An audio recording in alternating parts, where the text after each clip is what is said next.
Okay, we are live. We are officially live, officially and unofficially. In all senses of the word, we are live. So, how's everyone doing? I'm really excited. It's a little final last minute live stream before the end of 2020. So, it might be a total disaster, but hopefully we can still have a good time. I've got a mystery printer in this box, like I've said, and there have been a few guesses in the chat. Some of you thought it was a CR6. Some of you thought it was an Ender 3 V2. It definitely does have the same profile as a lot of those Creality printers, but it's not a Creality printer. A lot of printers have that shape nowadays. So good to see everyone spilling into the chat. Yeah. Happy end of the year, guys. I was actually gonna have a totally different video come out on Friday, but then I realized that would likely consist of me pulling an all-nighter on New Year's, editing video. I'll probably pull an all-nighter anyways because it's New Year's, but yeah, I wanted to spend some time with the family, some good old quality time before the end of the year. So instead, we're doing a live stream. We're unboxing a printer. This thing, I'm telling you, it's a mystery printer, not only to you, but quite a mystery to me as well, because I intentionally haven't looked up too much about this printer. I'm gonna, yeah, I'm not gonna open it just yet. I'm gonna make you guys wait. I want to talk about it a bit. So this printer, I did a little bit of research. I went on the website yesterday, and it's got some errors on the website. It's a printer out of China, so the grammatical errors aren't too uncommon. Which I've always wondered, why not just hire someone who's a native English speaker to just quickly go over your website? I feel like there's plenty of people who would be willing to do that for a very reasonable price. Anyways, enough of that. This is a printer that is scheduled to be a Kickstarter.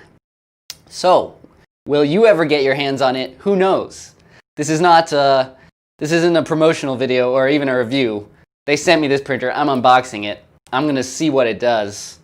I guess it's also pre-production technically, so it's very much just because this is something I wanted to play around with.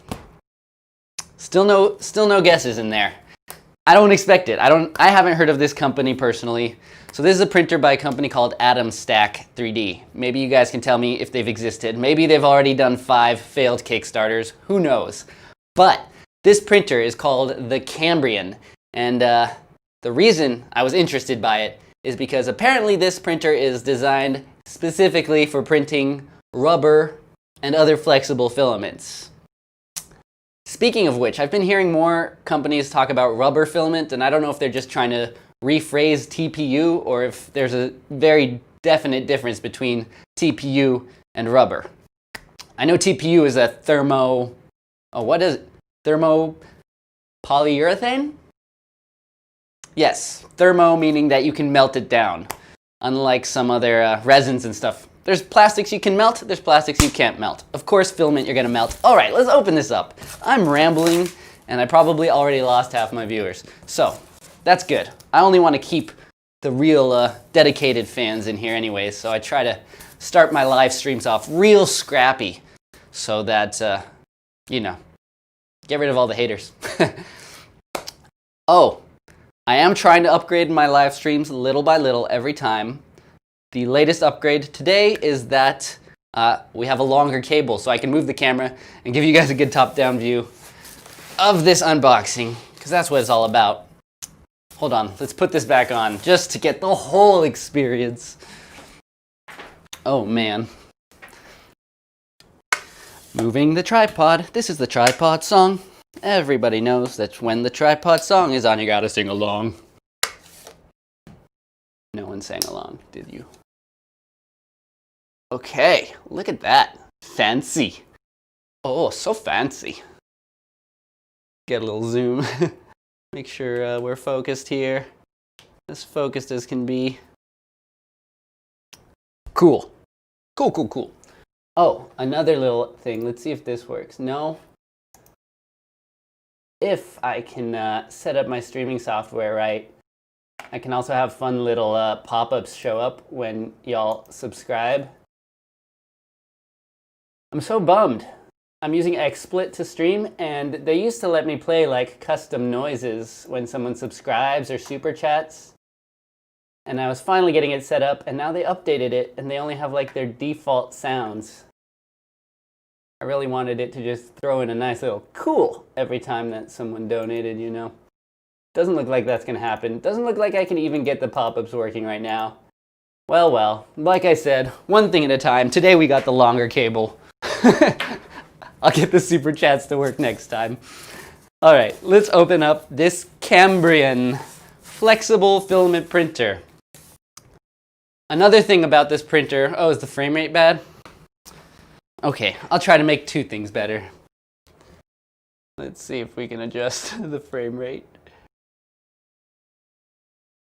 I gotta lower the field of view a little, and then I can up the frame rate. There we go. I don't know if that'll help.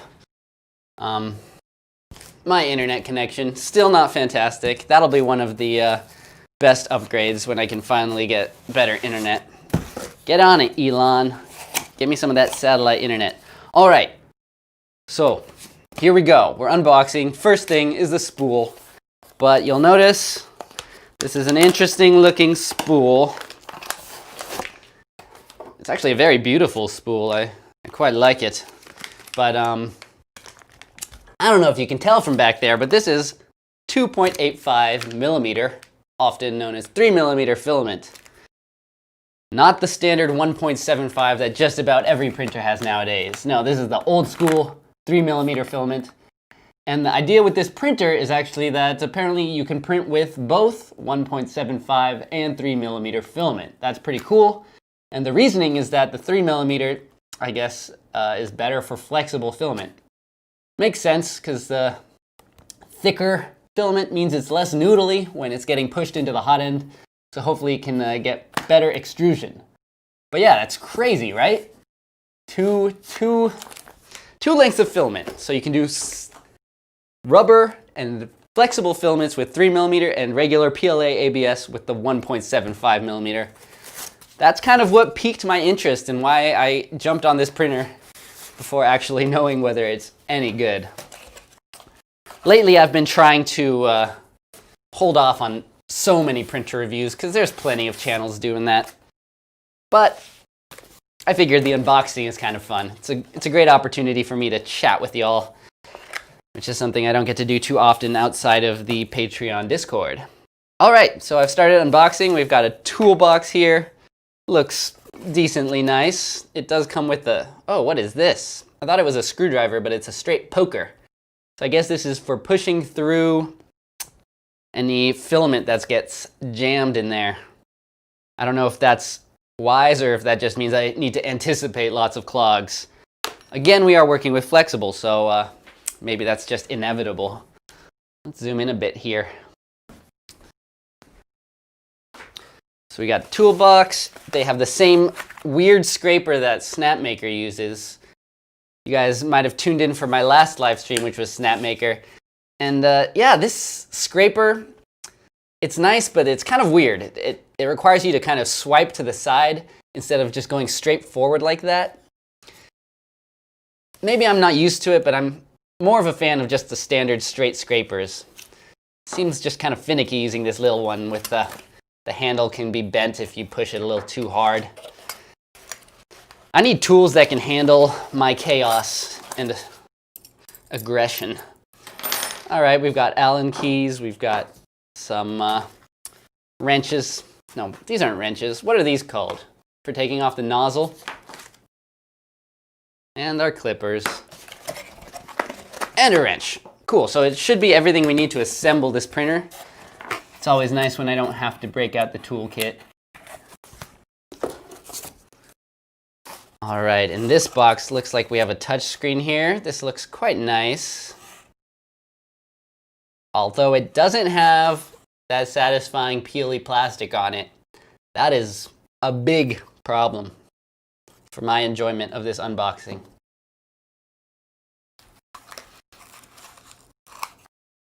Yeah, it's a little palette knife. It is a cute scraper, but still not going to say it's my favorite. Ooh, this looks painful. We've got 2 little needles here. I guess since we've got 2 filament diameters, you kind of need double everything. So look, here are our little poker tools for when the nozzle gets clogged. So they got a poker tool for when the nozzle gets clogged. They've got another poker tool for pushing it from the top. So either they're really prepared or there's just going to be a whole bunch of clogs that I have to get ready for. I mean, in the past, when I did try to print flexible filament, I did have clogging issues, I think. Nowadays, with all the direct drive extruders I've been getting, I've had more luck with Ninja Flex filament. But hey, I actually don't even know if this is direct drive. I really hope it is, because if they are trying to specialize for flexible filament, that would make sense. All right, so we've got 2 little, are these the drivers? I don't know. I hope they're spare. We've got a little limit switch here. Also spare, maybe. USB or mini SD here, along with the converter, so we can plug that into the computer. They did also send me a digital version of the manual and some Cura configuration files, so I do hope this build should be a lot quicker than the Snapmaker, so I should be able to actually get some parts printed, hopefully with this rubber filament. I think I glossed over this a little too quickly. So it's called RUB60. So I guess that's a Shore 60. I don't know if it's Shore A or Shore B. But it feels pretty flexible. I don't know what the Shore values are for Ninja Flex, but if we can get more and more flexible and clean prints, that could be pretty awesome. All right. Yeah, so like I was saying, this should be a quick assembly. It looks like a CR10 style printer, and usually those are really quick to come together. So unless there's some weird surprises, which, considering it's a 2 filament size printer, there might be some weird surprises. And the whole Kickstarter thing, yeah, we'll see, we'll see. All right, do I just start throwing foam on the ground again and spend 2 hours cleaning it up like I did last live stream? I think so. I think so. All right, I'm gonna get this box on the ground so we can lift up the rest. Oh my God, I almost forgot. Wow, what an event this would have been. I accidentally opened the box upside down. It almost spilled out through the bottom. That would have been entertaining, I'm sure. I wonder if some live streamers just plan accidents like that for the views. No, I'd rather have a working awesome printer. All right, so I just pulled the base out here. It's a pretty sturdy looking base. It looks very clean. I love the cool gray extrusion color. It's all very nice and styling. Let's see, the bed's a little wobbly, so I will have to adjust the eccentric nuts underneath. What's up, Lykenth 08, I'm unboxing the Atomstack Cambrian mystery printer, as I call it. Flexible filament printer that may appear on Kickstarter January 5th, based on what I've heard. I'm not endorsing it just yet. Just trying it out, just seeing what it's all about today. So we've got the base and the gantry. Seems like one of those really easy assemblies where you just gotta mount some screws from underneath. Bada boom, you've got yourself a printer. There they are. We've got 4 nice long screws. The Ziploc bags are just labeled step 1. This one's step 4. Here we've got step 2, step 5. We're missing a 3. I hope we don't need that 3. Yikes. How much did it cost? I mean, it's not even available yet. Atomstack reached out to me directly and sent it to me, so the cost is not even a concern today. Although, obviously, if you guys are interested, we're gonna have to figure out the price of this thing, right? Okay. I mean, I still don't know where the step 3 is. Oh, there it is. Okay, we've got steps 1 through 5. We've got the gantry, the frame, we've got a little filament holder here. That's all there is to it. So much easier to build than the Snapmaker. Although, like I said, the Snapmaker is a fun build. In this case, I want this to be a fun printer. I'm not here for the build. It's a pretty standard build, nothing too crazy. Although I'm still waiting to figure out how the extrusion works of the 2 different filaments. Okay, so like a lot of these printers, we got to screw in through the bottom. So what I usually do is use this packing that it came with so that I can kind of access the screws from underneath. If I place it right there, I can reach my hands under and at least start screwing in those screws. So here we go. We'll stack this on top. There's no instructions here. I guess, well, I didn't check the instructions that came on the SD card. I guess there are instructions, but honestly, they don't look very necessary. This is super easy so far. The parts do seem good quality, although it's hard for me to tell at this very moment. There's definitely nothing that's concerning me yet. Although, I am noticing there's no couplers on the Z-axis. I don't know how necessary they are in general, but most printers have couplers and this one doesn't. Oops, all the cables are just getting stuck underneath here. There we go.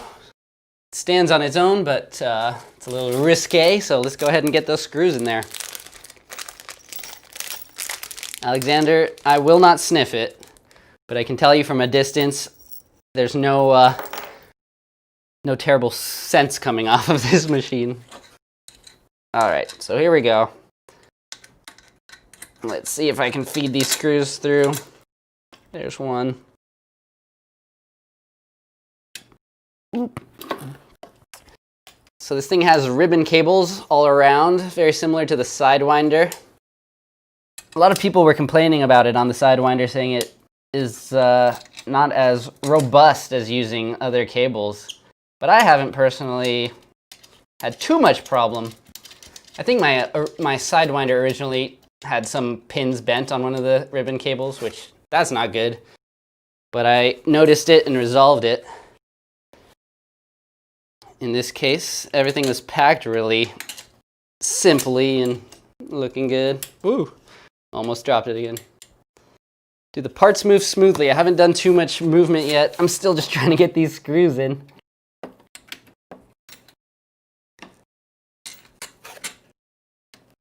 I swear I do this a little more smoothly sometimes. All right.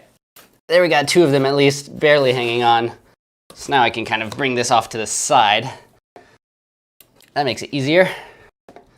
Yeah, most of the printers I've been assembling lately are larger, so that I can kind of use multiple pieces of foam so that I can reach underneath. Here I'm kind of just tossing it around.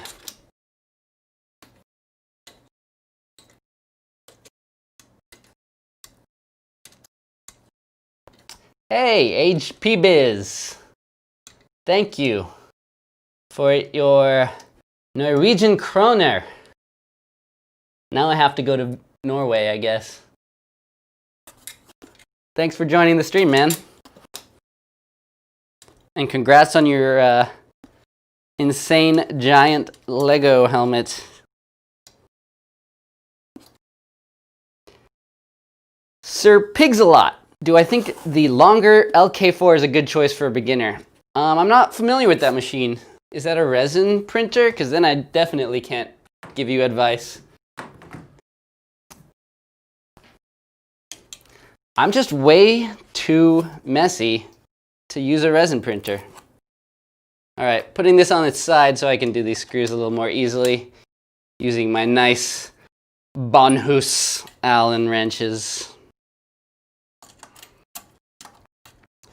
There we go. Here on the bottom, Interesting, actually. The power supply is exposed. It isn't Meanwell. I know a lot of people like the Meanwell power supplies. This is a Morn Sun. Morn Sun.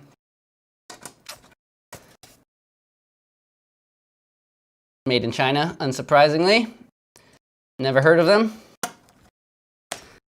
We'll see. We'll see how many fires we start today. And it looks like there's a little switch there to change the voltage, but we are at the correct voltage, 115 here in the United States. All right. I think I screwed this in nice and firm. So now look at that. I can carry it with one hand. We'll keep the foam here for a minute. There we go. It's a pretty nice looking printer, right? Looks nice, although that's only worth so much. Like I said, the bed is going to need a little tightening, and they warned me about that, as well as some of these wheels might be a little bit loose, but that's easy to adjust. I'll show you how we do that. First, we're going to go ahead and finish plugging everything in. Let me zoom in just another smidge so you guys can really get a good look at this thing.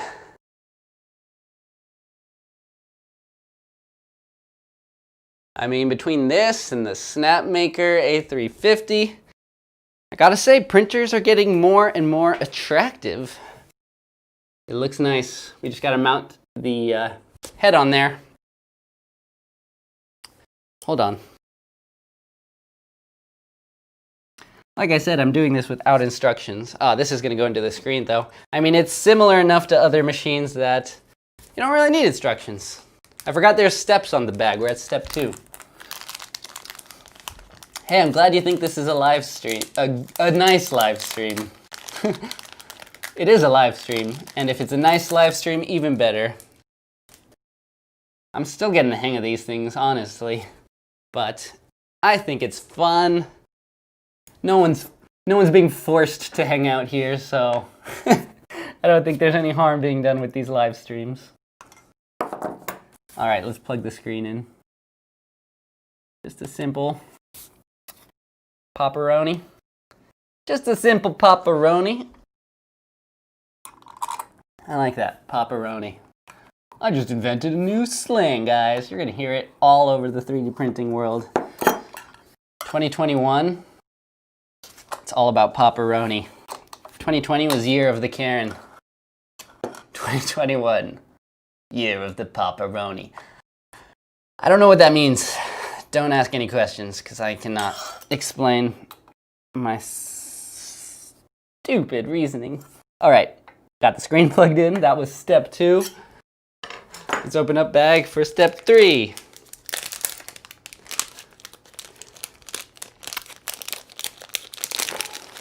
I really should be following the manual, but this is working, right? How many of you actually want me to follow the manual? I'd guess the number's low. Although, all right, these two, I think they belong to the spool holder. Who knows? Maybe, shoot, maybe those were. These two screws are very similar, so maybe the ones I used for the touchscreen are meant for the filament holder and vice versa. These look like they might go all the way through this thing. Oh well.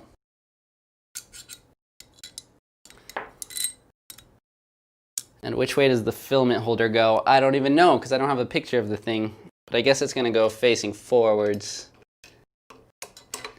since the extruder is going to be mounted on the front there.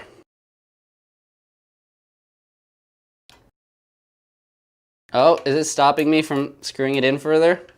Oh no, it's working.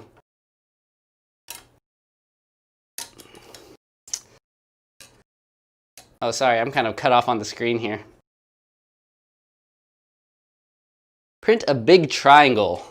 Why do you want me to print a big triangle? I actually already know what I'm going to print. I'm going to print something that demands flexible filament. And I have a really nice little quick print that uses filament, uses flexible filament. So I'll show you once we get to that point. For now, we're still building this thing together. Game 5000. All right, you gotta go eat. Fair enough. See you in the next one. All right, step 3. We're more than halfway done, maybe. Oh my gosh. The step 4 screws are also the same looking. I probably should have followed the manual, because I have a feeling the longer ones belong to something more important than the spool holder. I'm going to take these out. Oh my. Now the screws that hold on to the extruder, there are already some screws halfway fed through here, so I think those are for that. What's the other thing that I have to screw on? I screwed on the screen, I screwed on the filament holder. There's apparently one other thing that I meant to screw on. Revenant, print the leaky hydrant soon enough, soon enough. It is yet to be designed. In fact, I'll tell you right now, that's my plan for next week, is to do some more live streams designing the winning entries for the Tippy Tree skin design competition. That'll be fun. It's always a good time live streaming my Fusion 360 design process, because I think less people do that, and some of you really enjoy it. For others, it means nothing, but can't make everyone happy, right? All right, so I'm switching to the little screws for this filament holder just because I know those other ones were overkill. We'll see. We'll see what they're all about. Yes, this is how printing happens. The Make Anything logo. It would be fun to print my 3D version of the Make Anything logo and make it kind of squishy. All right. There you go. You can see that spool holder. It's got a little Voronoi type design on it. Very trendy, especially in 3D printing. I mean, was Voronoi really as popular as it is now before 3D printing? I don't think it was. It was kind of one of those things that they were like, whoa, look at this crazy texture that you can get thanks to 3D printing. Oh my gosh, I found it, guys. The final thing I need to mount. It's the handle. And in fact, I do think that one demands the longer screws. So we made a good decision. I see why so many of you think this was a CR6, because that's the only other printer I've seen with a handle like this on it.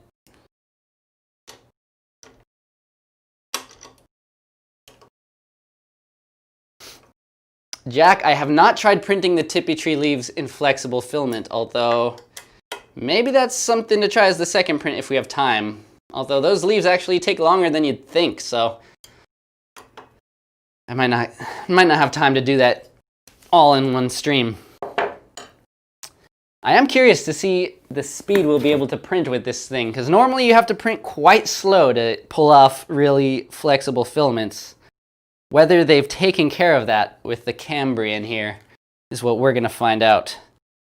How well suited is this for rubber printing? All right, there's our plug. It's a very short cable, which I am kind of annoyed with. That's actually getting so close to an outlet, and I still can't reach it.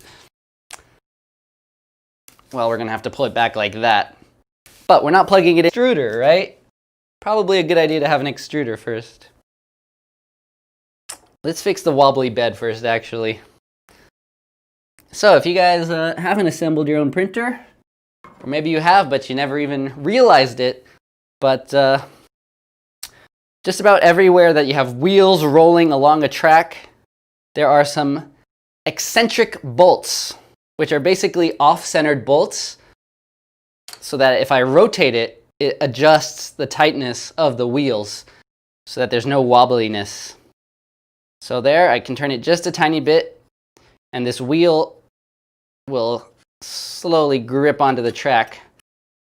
It's hard for me to show you guys on this little camera. Uh-oh, stream quality's lagging.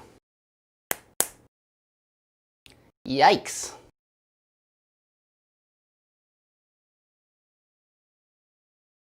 It happens.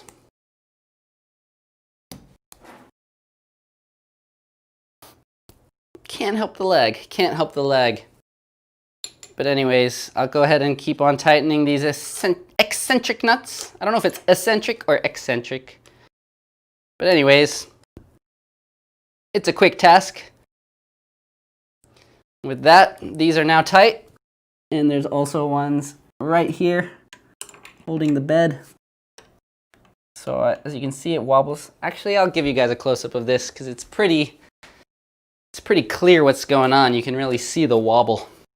And since I'm lagging, oh wait, we're not lagging anymore.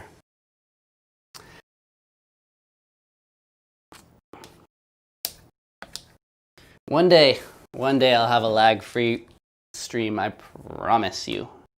Well, I can't promise that. Who knows? I imagine that someday I'll have lag-free streams. Okay, so here we've got the bed. This is a pretty common issue you'll face when you first get a 3D printer, which is this pretty significant wobble. If you have a wobbly bed like that, it could work, but if it just shifts while printing, then you don't have a level bed anymore. And anyone who has printed knows that a level bed is pretty much the most important thing you could ask for. Brent James, thank you so much for the $5. How's it going? It's going good. It's going pretty good for the end of the year. As far as general days in 2020, I'd say this is one of the good ones. All right. So yeah, you can see the wobble. You still can't see the nut under there, but it's basically just a regular 6-sided nut, the size of this wrench. And what I'm gonna do is stick it on there. I don't even know which way I'm supposed to turn, but either way works. Just wobble it and turn the wrench at the same time. Oh, it's getting worse, so I'm gonna turn it the other way. Just a little bit like that, and there you go. Wobble's almost gone. There's actually 2 nuts, so it looks like we have to get both of them. And that's pretty much all there is to it. There we go. This one you have to turn the other way. See? So it's kind of just a matter of playing around with it, but as you see, pretty quickly I was able to get that nice and stable. There's a tiny bit of wiggle, but you don't want to tighten it too much either, because then it's going to strain the stepper motors trying to pull this bed that's like gripped onto the track. You just want a nice, sturdy, smooth connection like that. That looks real nice. Okay, this one is actually good already, so we don't have to adjust the nut here, but there is one on this bottom piece as well. So whether it's the carriage or the Z, this gantry right here, whatever you call it, I should know. Whether it's that, this, any of the axes, if they're ever loose or wobbly, get yourself a wrench and tighten those eccentric nuts. That'll get you much nicer print quality. Cool. So, we've got those plugged in. We've got the XYZ. There's a little limit switch here that we got to plug in, which is also pretty standard. See, since I've installed plenty of printers like this, and so many printers are similar nowadays, I can do it without a manual. I think I'll be successful here. Just gotta make sure all the switches are plugged in. There's only a limit switch on the one side there. 2Z, which has quickly become the standard, the 2Z axis thing. I don't know how necessary it is. I mean, I still have my CR10 printing just fine with a single Z axis. But I won't complain. An extra motor always seems like a good idea. Okay, so here's one more ribbon cable that looks like it plugs straight into the side here.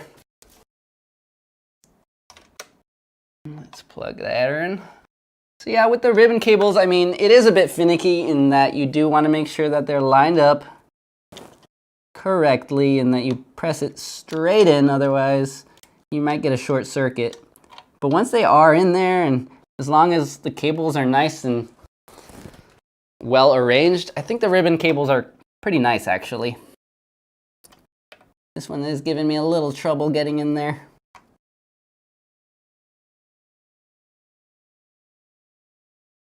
All right, there we go. Firm and even pressure. That's all it takes.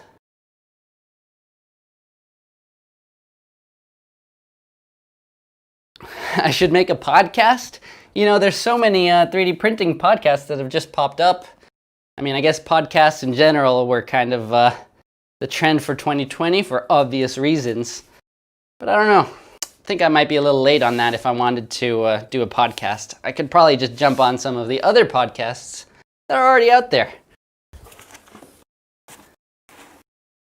Although I appreciate that you think I should do it, because I don't have so much faith in myself, in my ability to ramble on and on. This is a good practice for me, though. All right, look at this.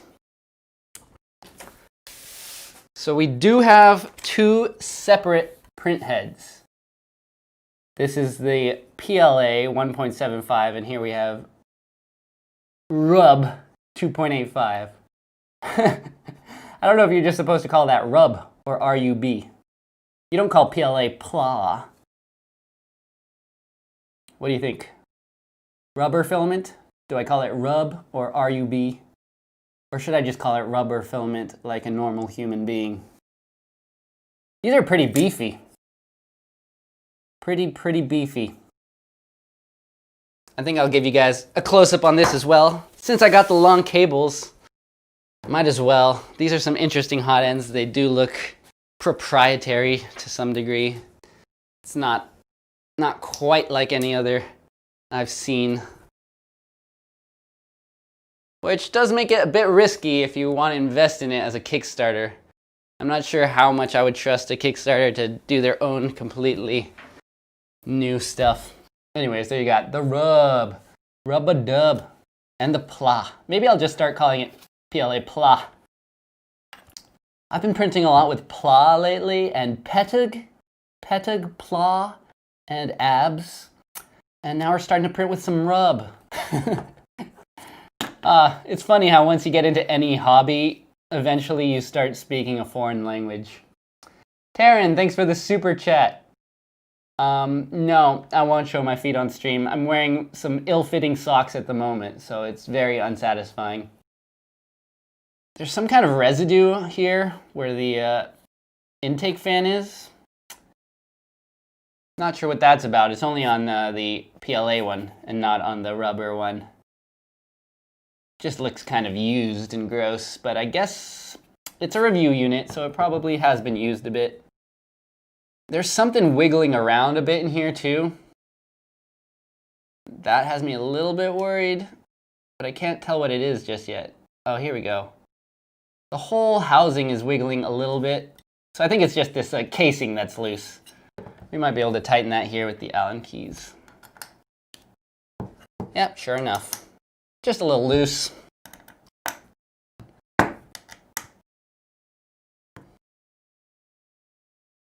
All right, so do we want to test the PLA at all, or should we just go straight to the main event? I think we should just go straight to rubber.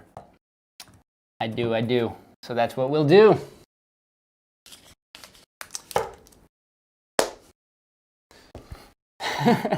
Welcome to the Rub Hub, where we get all your filaments printed nice and flexible. No one does it like the Rub Hub. Okay. So, let's zoom out the camera again. I am my own cameraman.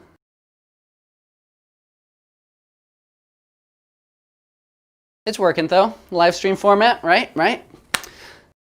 All right, so like I said, there's already screws in here. It's ready to get attached.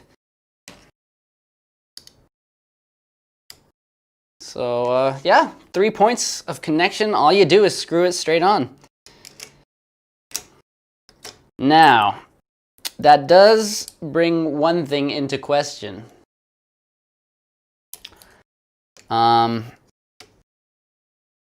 There's a ribbon cable here that you have to plug into the extruder, which means that every time you switch from the 3mm to the 1.75mm, you gotta unplug and replug in that ribbon cable, and that's one point where I think the ribbon cable might not be ideal. I kind of feel like I would rather have just a I'd rather even have a big bulky plug there. It's just that I know it's never gonna break. Because here you gotta be careful every time you plug this in. Make sure the pins aren't messed up. In fact, this one's already a little funky. Ooh, this calls for a real zoom in. This calls for bringing the camera forward. Let's see if I can get this.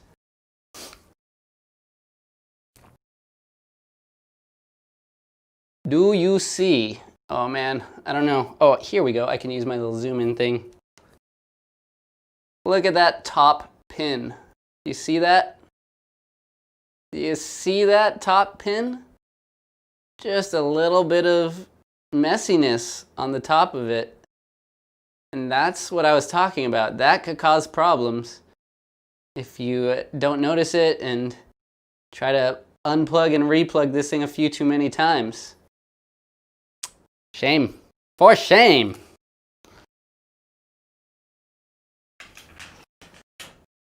I think it'll be just fine right now, but that right there is the argument against ribbon cables, I suppose.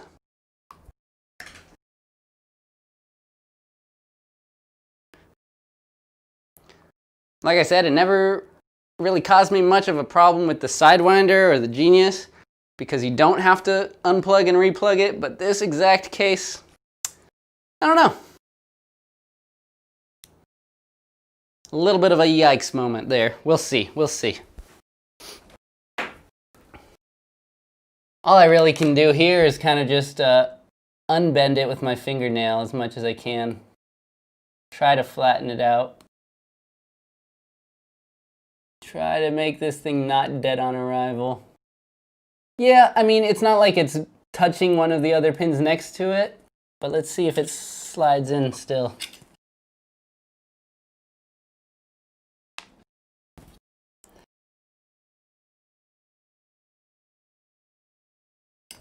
All right, I mean, it plugged in just fine, but yeah, I'm a little worried about that. Oh, this is wiggling, but that's because I didn't screw it in all the way yet. That might help. Repix, this is the Cambrian by Atomstack. It's a printer that will be on Kickstarter. At this moment, I don't know anyone else who has this machine, so I just decided to give it a shot. That gamble will pay off or lead to a whole bunch of technical problems. We will find that out pretty darn soon. Pogo pins. What are pogo pins? Does that mean they are like retractable spring action?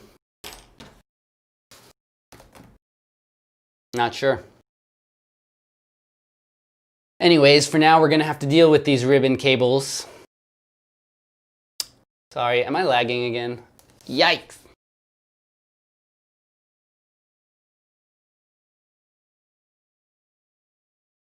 Sorry for the buffering, guys. My internet service provider thinks it's a funny prank to just slow me down every few minutes. I guess they just want to remind me to take a break, take a sip of water.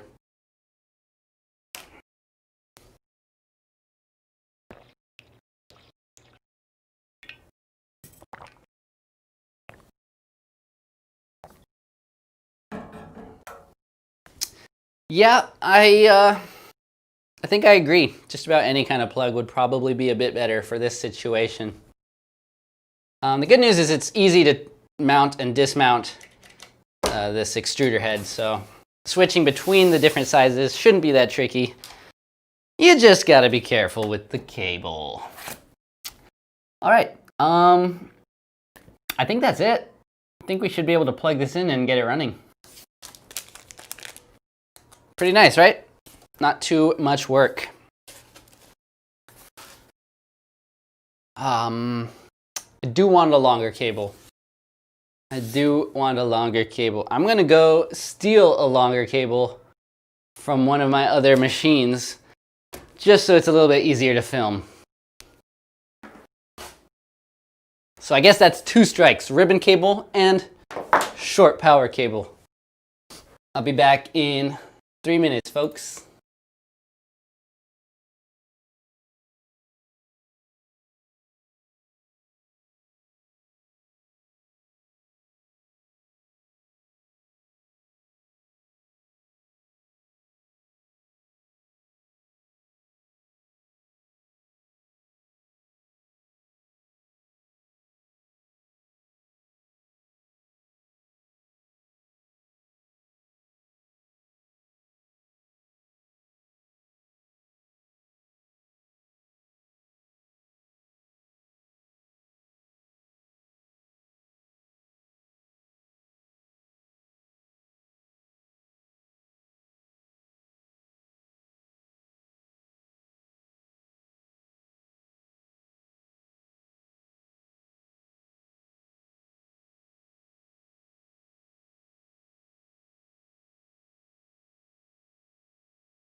All right. Oh, sorry, I didn't see your message, John. I forgot to bring cookies. My apologies. Okay. So, got another cable. Not crazy long, but gives us an extra 2 feet at least. Moment of truth. Let's plug her in. Does it sing?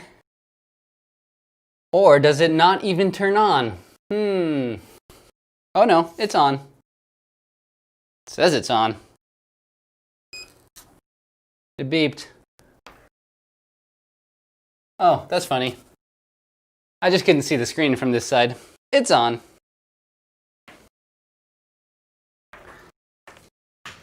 Let's take a quick look at the interface here. See how nice the touchscreen is, or not.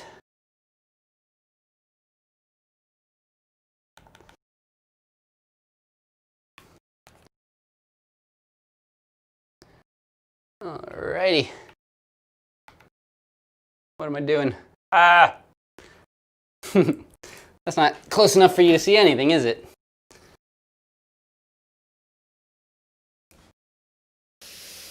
But now I can actually move my printer because we have a longer cable. Yeehaw. Nice. That's focus.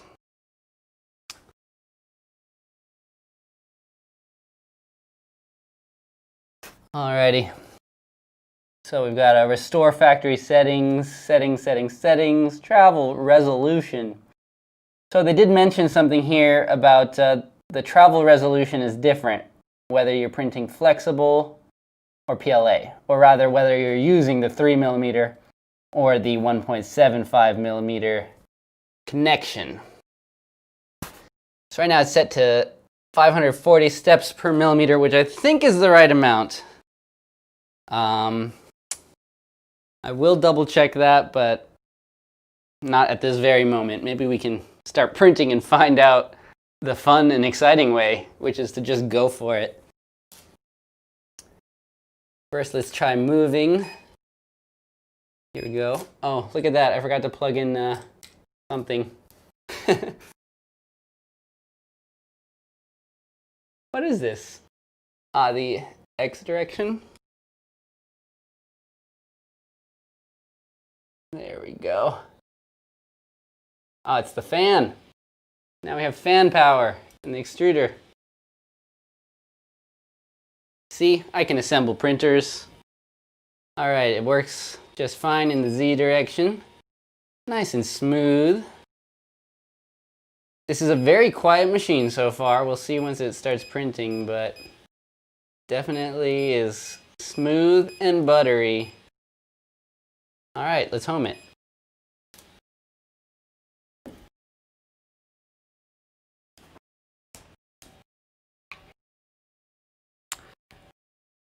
Sorry, I've been behind the camera for a second here. I will take a look at the chat, answer some questions. That's why we're here.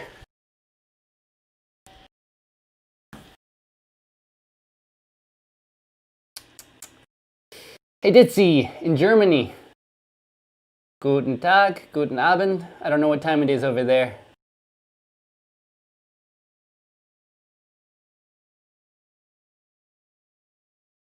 Yeah, it does look like a little phone, doesn't it? Very similar to the Snapmaker touchscreen. Okay, I want to load up this filament. So what we're gonna do, move Z up a little bit just to make sure we're away from the bed. There's a leveling button here, but I guess it's just standard leveling, not automatic or anything. Settings. It always takes a second to learn the interface of a new printer because they do put things in weird places. Extruder, PLA. Now we're gonna set that. There's a few different options. PLA, TPE, ABS, TPU. There's no rub. Where's the rub at? Wow. All this talk about the special rub filament, and they don't give us a rub setting. I don't know exactly what's going on here. There's a circle. Is that supposed to tell me how many millimeters we've extruded? I guess so. 10. Oh, it's for loading and unloading. This is kind of just a weird, wonky interface. Whoops. Nozzle's heating up. We'll let it do that. Where do I heat up the bed, though? Look at that. I don't know where to go to heat up the bed. There's a little icon that shows the bed temperature. Language setting up there, like you're going to be changing it all the time. Yeah, unfortunately, hardware companies often miss a little bit on the software side of things. I must just be not seeing something here. There really isn't. There's 4 buttons. There's 4 settings. Print, extruder, move, and settings. I would think settings is the one that lets me choose the temperature, but that's just for travel resolution and acceleration. Another thing where I'm like, how often do you need to change that? What in the world? Where?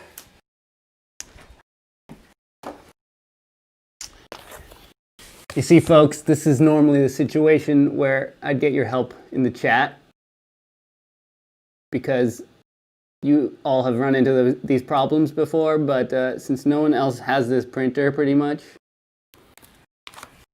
swipe the screen. That's what I thought, but swipes aren't doing anything. And I thought I could press this little button up there, but that's not doing anything.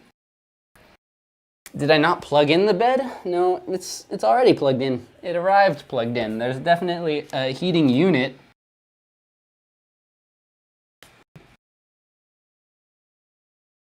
There's a scroll wheel only for the print setting. The bed's not heating up, that's for sure.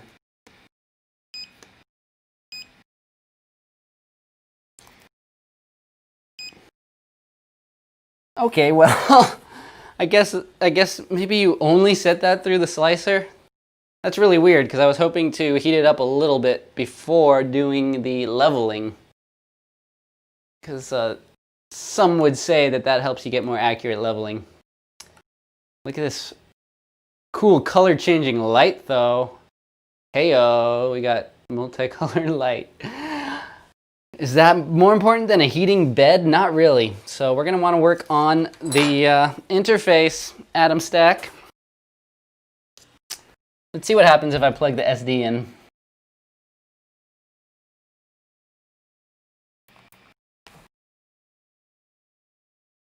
Let's see if there's a sample print on here.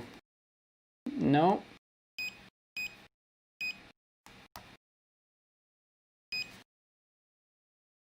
And when I move to the print setting, it doesn't show the temperature anymore. I think it only heats up when it's on this extruder page. That's not good. Oof. Anyways, I'm still gonna try to get print out of this thing. So let's go ahead and open up this really cool color of rub filament.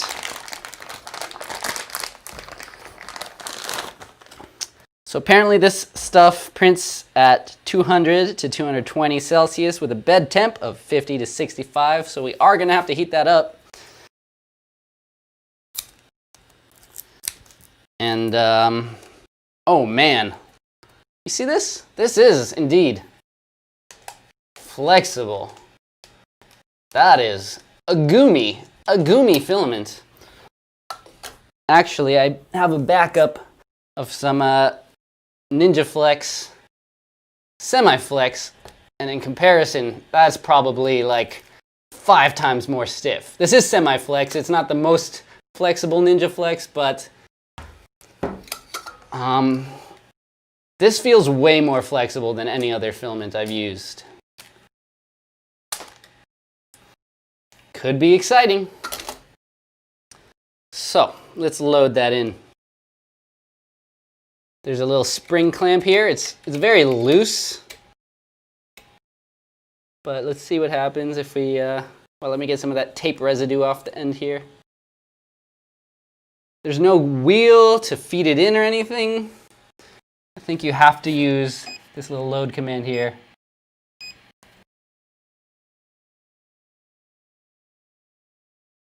Load. It's so flexible, I don't know. I'm holding it, but I can't tell if it's actually pulling it through right now. Let's try to extrude 100. And maybe we can increase the temp up to 210. Load. I don't think it's loading. Is everything plugged in well enough?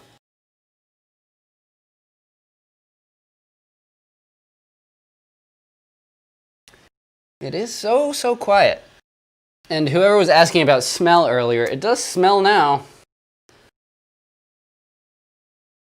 Oh, hold on, I can feed that in a little further. Maybe it just wasn't hitting the gear. Oh, now it's extruding.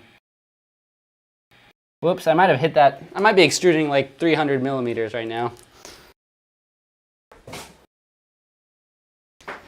But there it goes. And you know what? I didn't think about the nozzle width. It looks like it's more than a 0.4.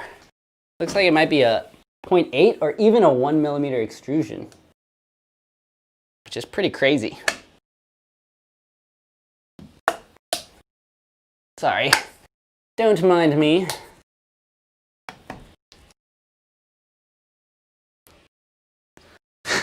These camera skills right here. Insane. It's like a Michael Bay film. Shaky cameras, just wait for the explosions. With this printer, who knows? Hey, that's a pretty fun structure. There it is. It's pretty nice sculpture, right? Whoop.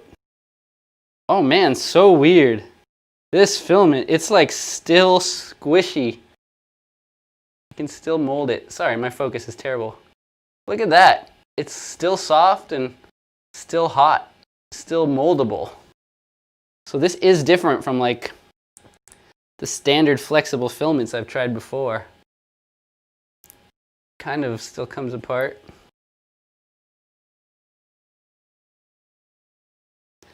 This is interesting stuff. I'm excited again.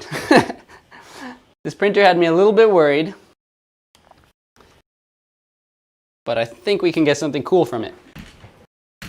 Okay. Back it up, back it up. Did I adjust the brightness again? Woof. Oh, now I'm all dark. Man, the cameraman. Yeah, it looks and feels kind of like chewing gum. That's a great way to put it.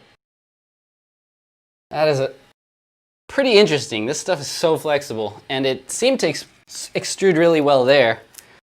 I think it's time to jump on the computer, set up our Cura files, and see if we can get a print going. You know what I'm saying? here we are. Where's my stuff?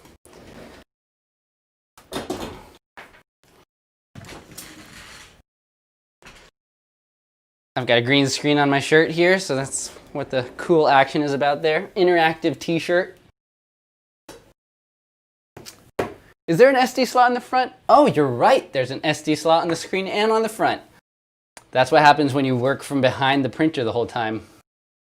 Anyways, I'd rather print my own thing versus a test print, so we're gonna try to set up Cura anyways.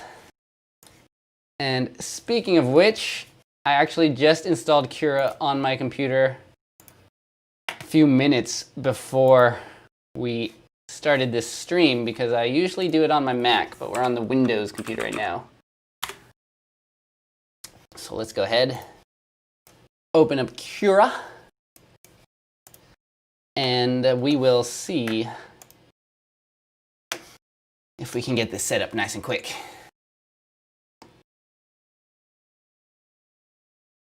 Rotate the circle like a knob. Are you talking about the physical one on the front? Because that's to tighten the belt. Or are you talking about the little circle on the screen? Honestly, I think they just left it out. But you know what? I won't do them dirty like that. We'll take a look at the manual. We ought to. We ought to. Share the experience. Oh no, I'm revealing all my projects again. Okay, assembly instructions. I think we're good on assembly, right? Right. It's not like I didn't plug everything in. Okay, Cambrian. Software, okay. What about the interface, though? Here we go. Anything. No, they've got bed leveling. Material preparation. I don't think you can... Oh, wait. No. The only way to heat the bed up is to have that setting on the print. That's really weird. But hey, look at that flexible print. If I can print a shoe like this with a flexible filament, that would be pretty darn awesome. So that's pretty much the reason I accepted this machine. The promise of really nice flexible prints. So, let's do this. Machine configurations. I think I can just hit Control J here. Yes, open up the preferences. We're just going to pretend that our CR10 here is the Cambrian. I think it's... Wait, what am I saying? It's definitely very different settings in terms of size and everything, but gosh, I don't even know the build volume of this thing. What's the build volume of the CR10S6? CR6, because I'm pretty sure this is a very similar build. I could do it custom, or I could see if they have the CR6 on here already. Ah, they do. So we'll just use the CR6 profile for now. Should be just fine. The Cambrian file, it did come with some config files, so I'll be able to bring those profiles in. But we also have this start and end G-code that they provide. So let's just go ahead and steal that and plug it here into our printer profile. Noah, do you need an enclosure for printing ABS? I would recommend it. ABS is super noxious. It's very smelly, and those are not the best smells to smell for your health or for your mind. I'm sure printing rubber isn't ideal either, so I just bought a huge air filter. Not a purifier, but maybe it'll help. All right, let's import our profiles here. Desktop. Config files. Oh, what's the difference here? There's an XLM file, and then there's the Cura profile. You guys know what this XLM file is for? Successfully imported rub. All right, we've got our rubber filament. Sweet. All the settings are in there, so hopefully I don't have to touch a darn thing. Let me bring in my file. Oh, it's right here. Thumbstick cover. Oh yeah, I didn't show you guys my file that I'm printing. So, oh, it's got the green screen effect on it. Hold on.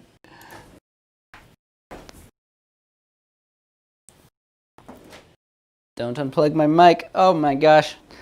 Downside of having longer cables is everything gets wrapped up in cables pretty quickly. So, what I want to print today are these thumbstick covers that I printed for my game controller. These are flexible. This one was printed with Ninja Flex, and that allows it to slip on over just like any game controller skin. And you can see I use this finger a lot more often. Can you guys guess what game I'm playing? That would be pretty impressive if you can guess what game I'm playing just by the wear on the controller. But look at that. I was using this thing for less than a year, and it's already falling apart. So I decided to print a cover to hopefully extend the life a little bit. There's the beauty of 3D printing. We're going to print that with our flexible filament today. And honestly, I think it might be a little too flexible for this. It might be so flexible that it just doesn't stick on. So maybe we can try printing it with the Ninja Flex Semi-Flex as well. Or no, sorry, that's not Ninja Flex. It's Matter Hacker's flexible filament. I think they took the rights for that. Yes, you're right. It is the 8-bit DOE controller. Nope, not Street Fighter, not Minecraft, not Fortnite, not Mario Party. Great games, though. Actually, Animal Crossing, great game. I haven't played Fortnite. Of all the games that you're listing, I've played many, but I haven't played Fortnite. I haven't heard of Spelunky. Sounds fun. I've been playing Rocket League. That's the game. Rocket League. It's only about 10 years old, but they recently made it free, and I'm having so much fun. Maybe we'll play some today after I print out my new thumbstick covers. So let's bring one in here. Wow, noob move. It imported upside down. I'm going to have to fix that before I make the file available. So let's just go ahead and flip it around. It should be able to print just like that without supports. There is quite a bit of overhang on the top, but that's why we'll use a nice big print setting. Whoops, my face is in front. I do that. I do that often. Anyways, there it is. Simple part. The reason it's got this kind of bullseye in the middle is actually functional. It's so that that part is more flexible and my thumb can kind of press in so that it grips a little easier. I don't know how to explain it, but it does seem to work. So look at this. It is saying it's a 0.4 millimeter nozzle. Is that not part of the print settings when you import the print profile? We actually want to go high quality here. 100%. Everything low layer height. Let's not touch anything else and see how that slices. If someone just bought this printer, doesn't know a thing about slicer settings, and just brought in the default settings, how well would that work? Show me the layers. Oh my gosh, show me the layers. I know how to use Cura, I promise. All right. So it is doing some real thin extrusions in the middle there that are probably unnecessary, but I don't think it'll hurt the print too much. There's definitely some kind of funky stuff going on, but overall this looks like it should be able to print successfully. And it'll only take 9 minutes. Hooray! So let's go ahead and steal that SD card.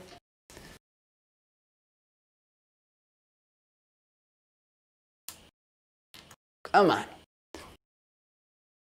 And whoever suggested using the other SD slot, I think you're certainly correct that I was supposed to use that one. Let's just go ahead. What's everyone else printing nowadays? Who's printing right now?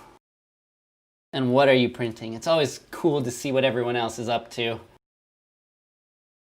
There's so many things in the world that you could print, you know?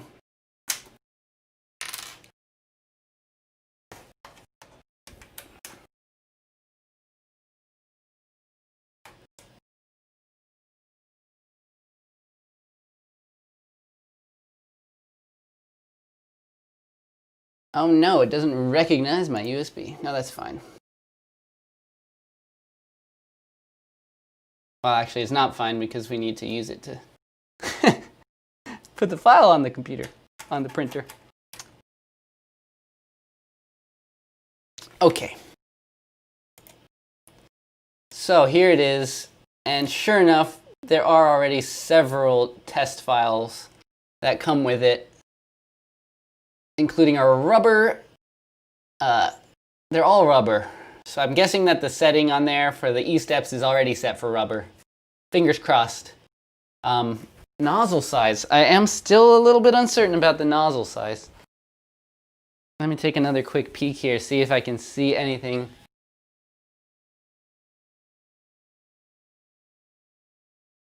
It doesn't say. It doesn't say. Where is, well, let's save this to the removable drive first. Let's save this really quickly. We can multitask. I will start the print, and then I will look at what I'm doing wrong while I'm starting the print. All right. First version. Sliced and ready to go. It's that easy. Oh, sorry, I asked you all a question in the chat, and then I just straight up walked away. So we're getting people printing the center console for your car. That sounds like an awesome use. A cake spinner for cake decorating. Awesome use. I love the functional prints. Some invisible photo frames. Also very functional and awesome. A Fabergé retro rocket. That sounds pretty cool. Some cosplay stuff. A Subnautica survival knife. Might print it in TPU. That would be fitting for today's live stream. Awesome, awesome prints. Let's get this loaded and start it up. Okay, sure enough, when I plug it into the correct slot on the front, the printer recognizes that I plugged something in, and it went ahead and opened up the print menu.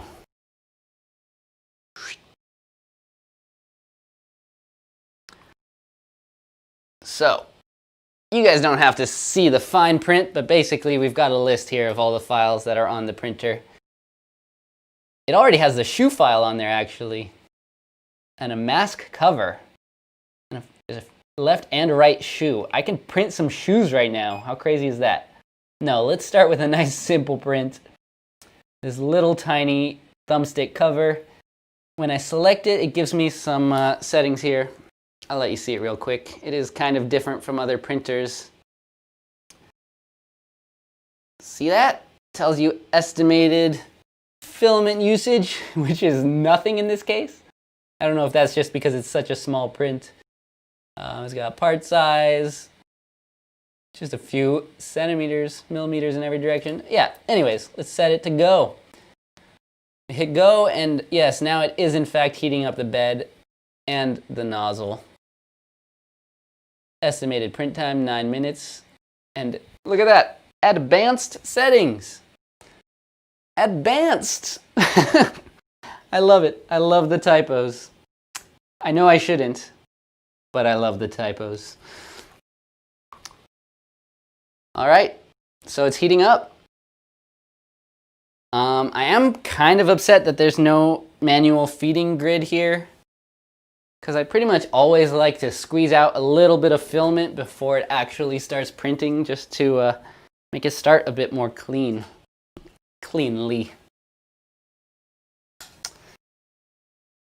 I mean, I can press the tab here and kind of push the filament through, but since it's flexible, I can't really push it through. In fact, a flexible filament is when you would most need a gear to feed the filament in. So that's strike 3 for you guys. Can't what am I calling them? Atomstack. All right, the bed's at 45, 46 degrees, and it's going up to 60. Normally a flexible filament doesn't actually require the bed to be that high, but it doesn't hurt either. Oh yeah, like I said, while this is heating up, we're gonna find out if I'm printing with the right nozzle size settings, because I don't think I am. So let's open up that manual one more time, give it a bit more of a thorough look through. No, Microsoft Edge, you will not be my default browser. After all these years, you still think you can sneak your way into my heart. I know you're still Internet Explorer, just with another name. Don't even try. Okay, yeah, we added the printer. Oh, I forgot I just used the CR6 settings, but we'll see, it should be fine. The images here are too small for me to actually see. There we go. So, build volume 235 by 250. Did I get that right?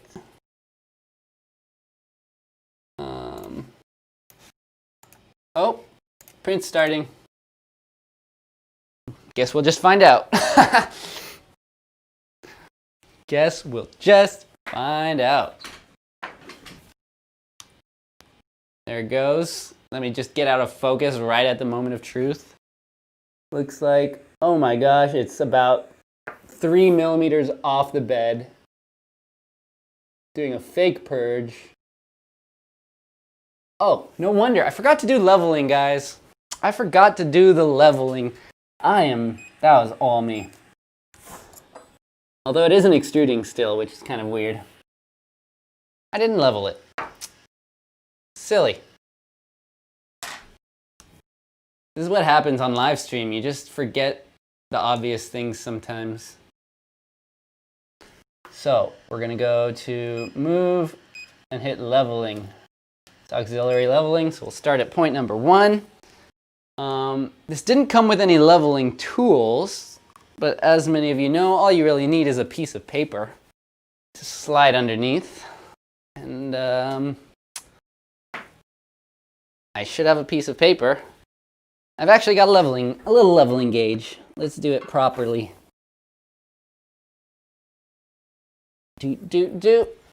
Leveling gauge.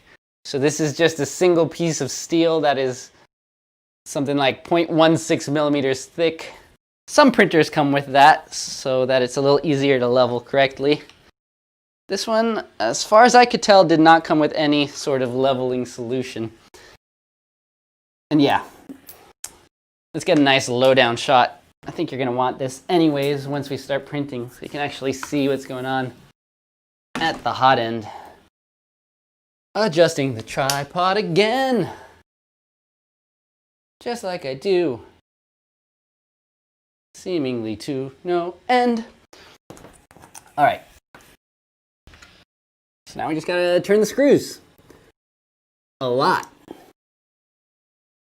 In fact, I might want to lower the end stop so that I don't have to loosen these screws so much, because if you loosen them too much, the bed becomes loose again.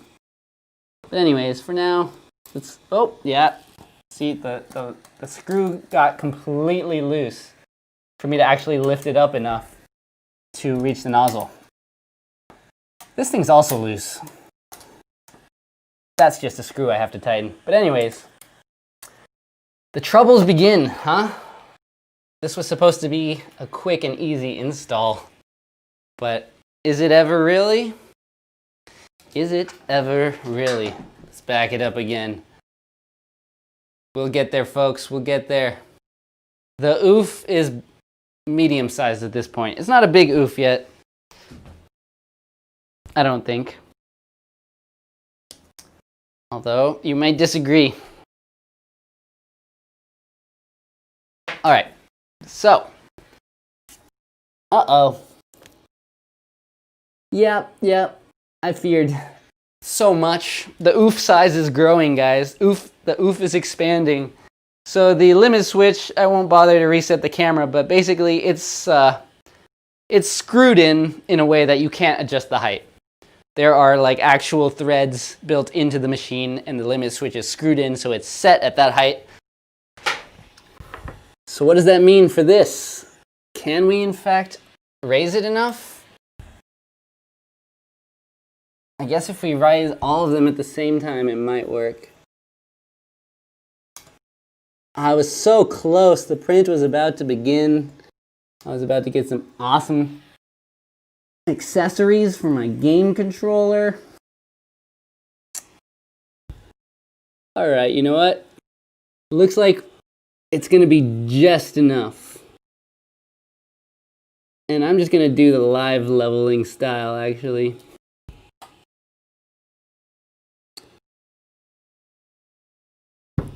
So rather than use the leveling dialog, with the motors disabled, I'll just manually move the head around and adjust these until I can see a little tiny gap there with the nozzle. It looks like it'll work.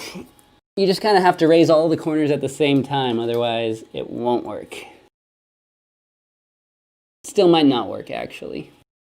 They're definitely at the limit, and it's definitely another strike. All right, we got those good, but now these are a little too low.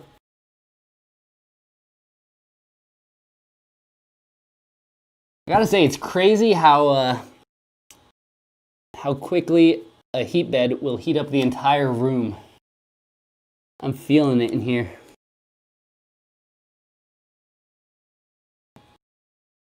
Yeah, so just gonna keep going back and forth. The thing is, when you adjust one screw, it kind of adjusts the height in the other three corners. So you got to do all of them at the same time, little by little. And you know what? Long term, if I do keep playing around with this printer, what I could do is re-drill holes onto the little end stop, or even make some kind of print to lower that so that I can get it nice and proper. So I can have the screws a little bit tighter, because this is basically at the limit, but it does look like it's, I don't know, guys. It's really close to the screws being loosened all the way.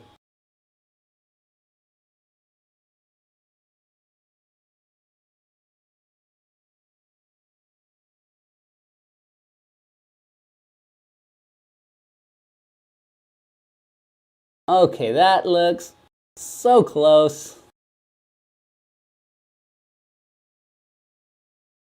Just based on my visuals, it does seem to dip down a little in the middle.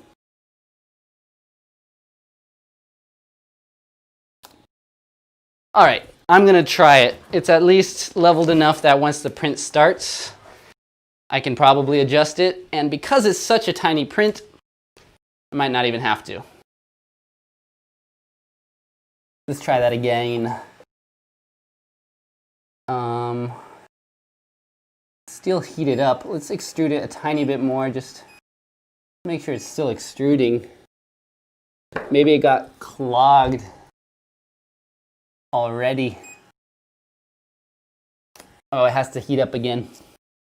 Oi, oi, oi. In the meantime, maybe we can tighten this thing that holds the bed down.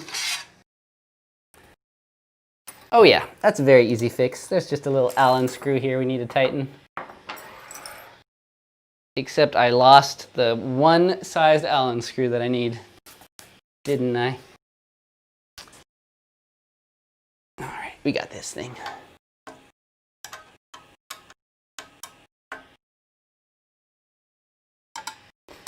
So for those of you getting Kickstarter printers, this is what you get to look forward to. Troubleshooting. All right, that's super tight now.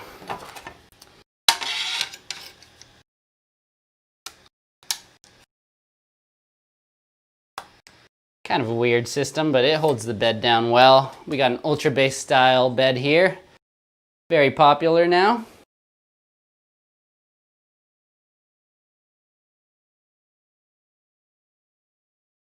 No, the controller is not a cell phone app. It just looks like a phone. This is just the touchscreen that comes with it.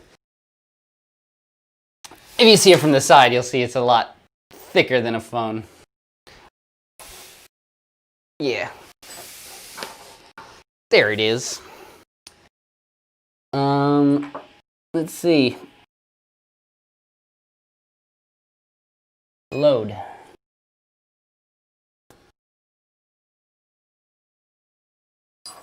Load. We can try to do some live printing here. Load. Did I accidentally unload it earlier, or what's going on?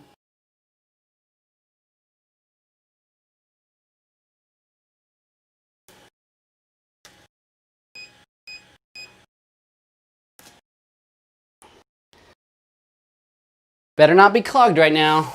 That's all I'm saying.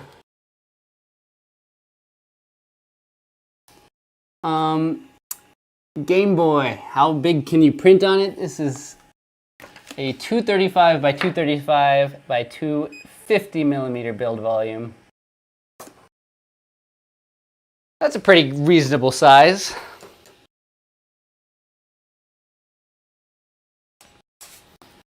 Whether the bed is flat enough to use that entire area, that's another question.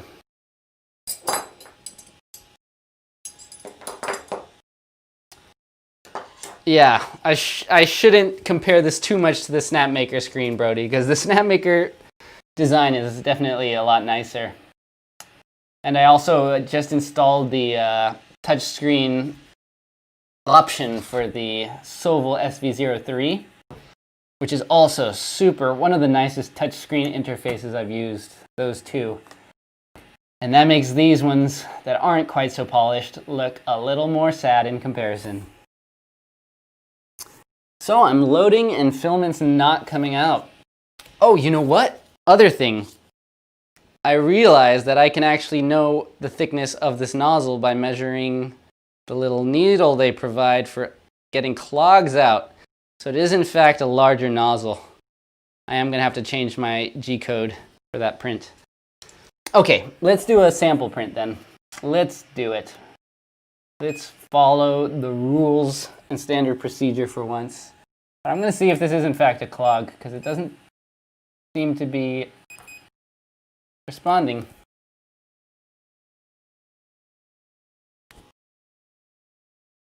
I think it's supposed to be extruding right now. It's not doing anything. It's not doing anything I tell it to. I'm telling it to move up, and it isn't. And this, my friends, is what a mystery live stream's all about. What else could I have expected?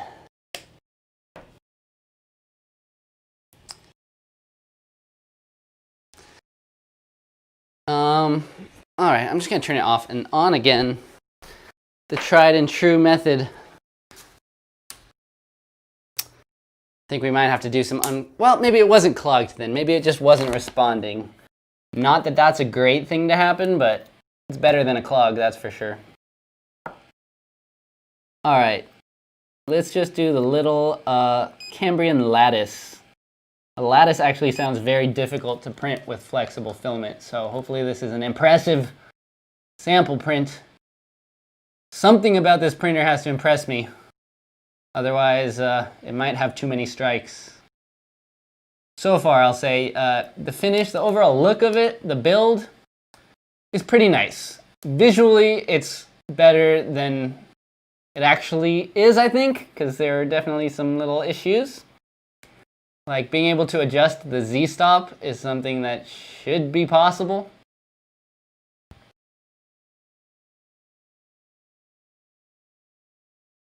Did something happen to my audio?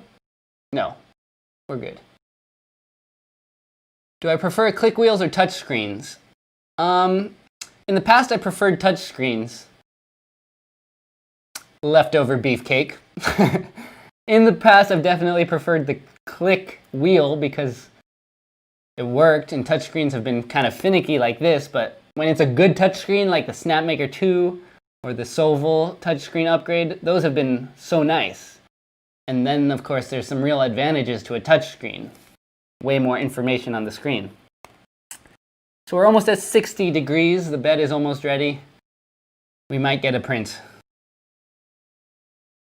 Although, still might be clogged. We'll see, we'll see. I'm surprised that there isn't just rubber filament oozing out right now.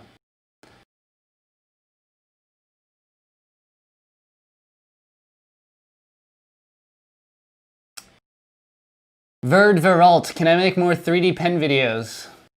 I will. But really, I usually just end up doing whatever inspires me at the moment. So I've got some 3D print projects that I've been meaning to do, so I'm going to do those. But once I have a moment, I would love to get back to doing some 3D pen stuff. Kupcho, my day's been going just fine. I was hoping this printer would have 0 flaws, but maybe that was just asking too much from this day.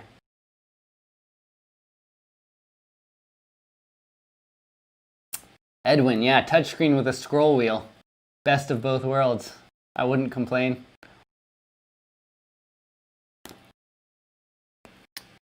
All right, so the nozzle is heating up.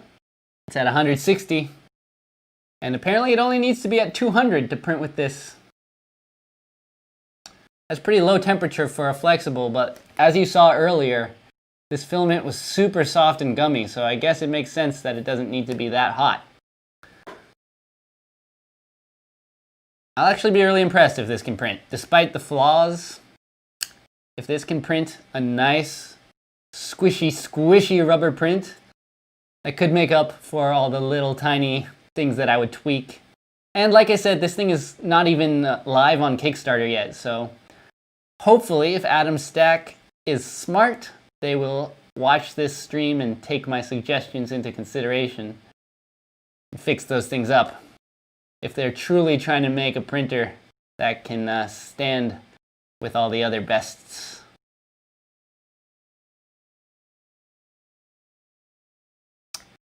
Guy Fallon, yeah, the Mint 3D pens are pretty awesome, both the Super and the Professional. All right, here it goes. I'll probably have to do some live leveling. If it extrudes, this is really the moment of truth. I'll wait to zoom in to see if it actually starts. Taron, thank you for the super chat. Eat cheese on stream, please. I don't have cheese immediately handy, but we'll see. Okay, so it's moving. It's not extruding.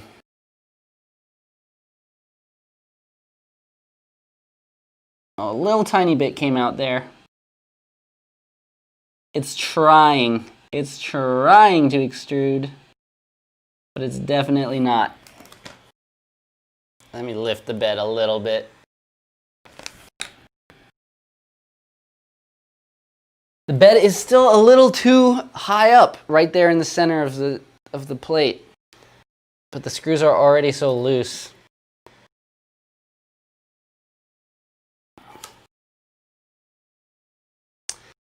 Yikes. Oh, I wonder if there's Z adjustment in the advanced settings, because that would make up for the limit switch. Let's see what's in the advanced settings.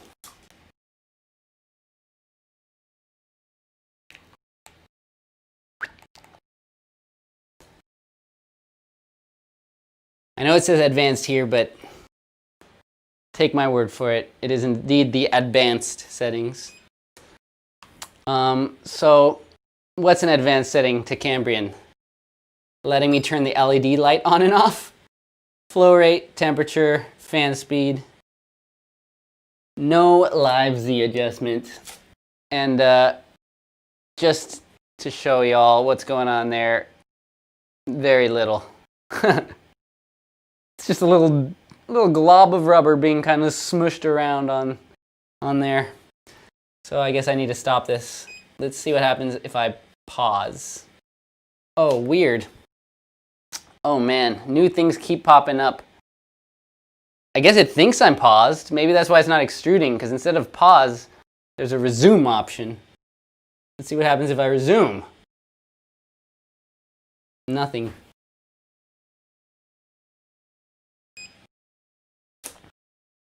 Wow, wow, wow.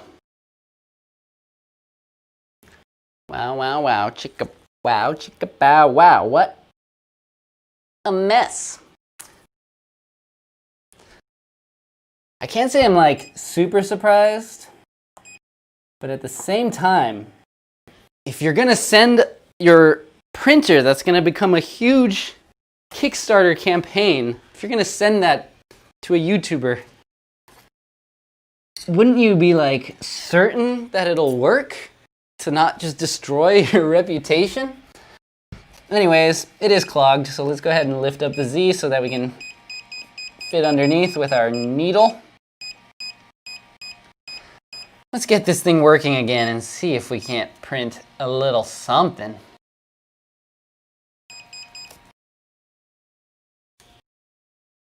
Ow. This looks like a 0.8 millimeter needle to me.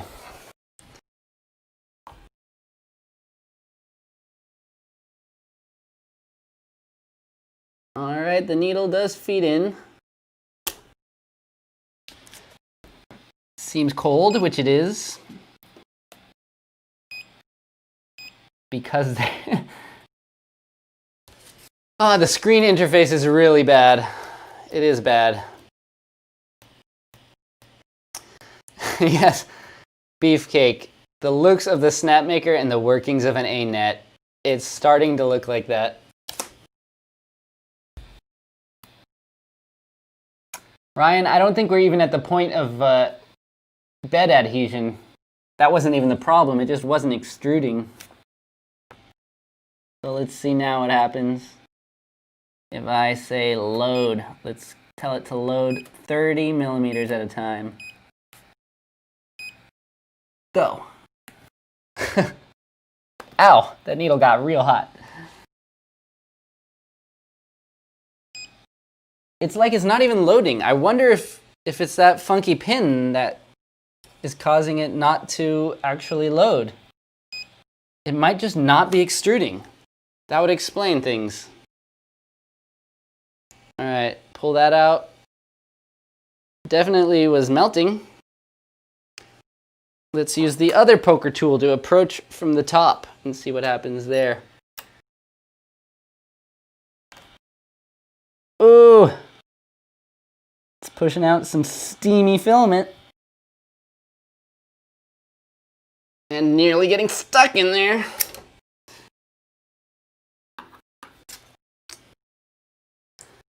Oh boy. This is 3D printing.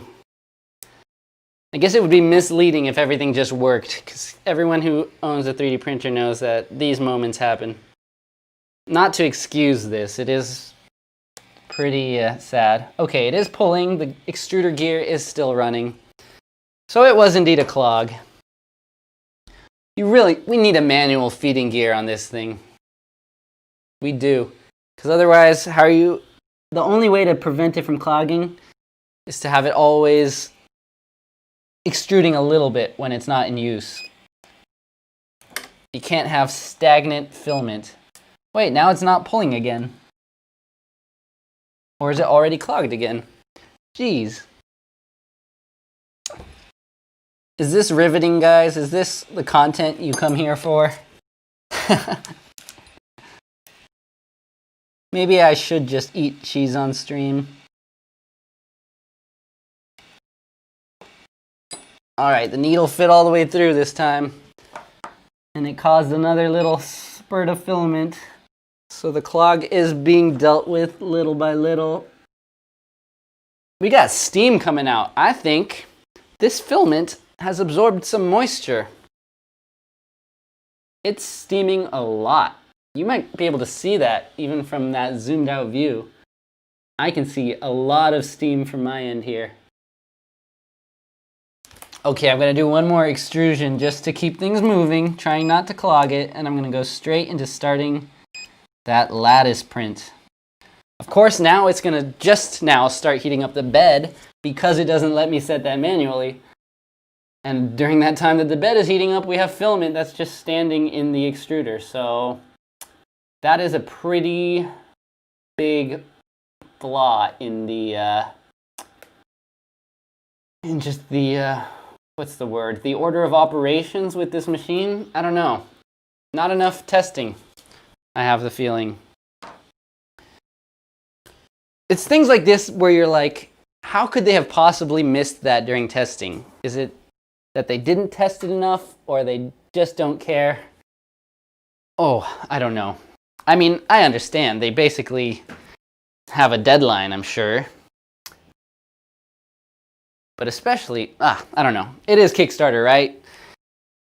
Kickstarter gives them the excuse of it being a pre-production machine and, oh, we'll fix these things. Do I sound really bitter right now? I feel like it's justified. My time is valuable, you know. I can only review and unbox so many printers, so I expect them to work. It's heating up right now, but who knows, maybe the filament's already clogged. If there was a feeding wheel, I could push it through a little bit and we'd be going good.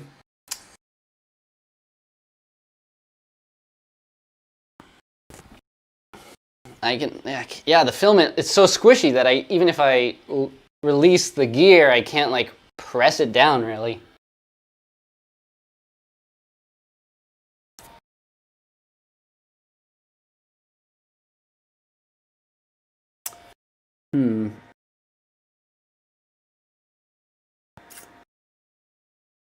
Yeah. I'll show you the limit switch a little later. Maybe you guys can give me a suggestion. It doesn't seem like there's an easy way to lower it. Like the screw holes or something. They did send a second limit switch here.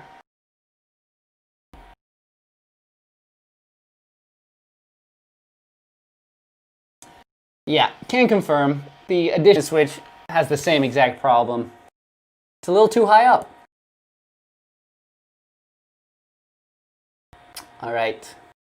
All right, come on. Yes, it's extruding. It's extruding. Just when the video starts to lag. Just my luck.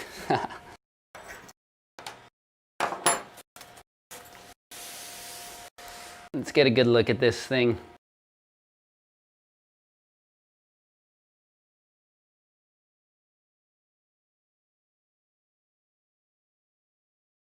We've got a little bit of a straggler there. Normally with other filaments you could kind of just pull it away. I think we can, yeah. And it's a little bit off of the build plate. It's a little too high still, but I can do some live adjustments.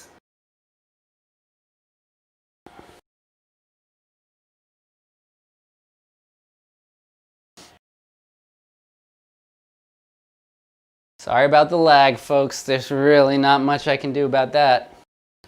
Ah, there we go. Should be better now. So as you can see, this ring right here, you can see the space between the extrusions, which means it was a little too far off the bed.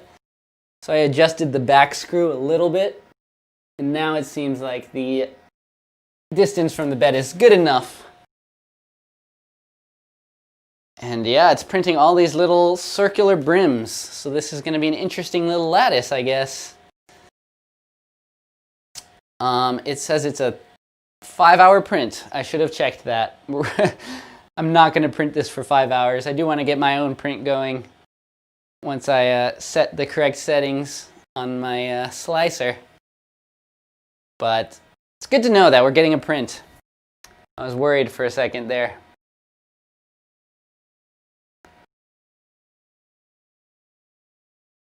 Oop. I mean, it was a smart move of them to make the flexible filament print with a larger nozzle, because that's going to help with the clogs, which are obviously a concern. I think it was a little high in the front, a little low in the back, but yeah, we're getting some nice brims right now.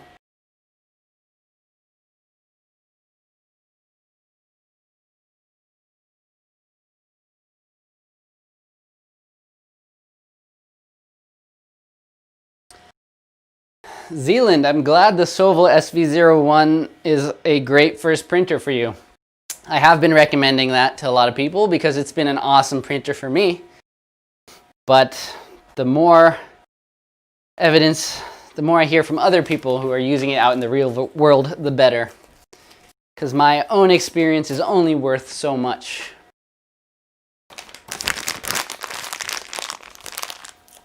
All right, I'll let you guys keep an eye on that for just a little bit longer, and then we'll jump on the slicer and try to prep up my file. Although, I don't know. I usually design my parts to be printed at a specific nozzle size, so we'll see how well the file behaves with this large nozzle. I like the color, though. I gotta give compliments where I can, because there's definitely some not great things about this machine, but at least it's working now. It's printing fast, it's super quiet, it's quite solidly built. I would definitely want to see a manual extrusion wheel. And since I don't expect this print to finish, once it gets like a few millimeters up, I'll ramp up the speed to see how fast we can get this thing to go. Maybe we can get it to self-destruct. Get something exciting going on.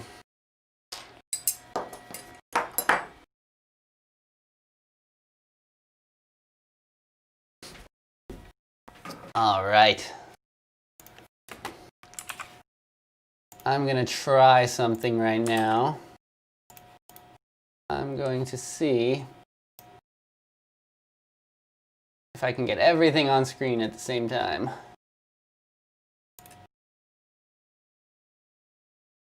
So what I'm gonna do,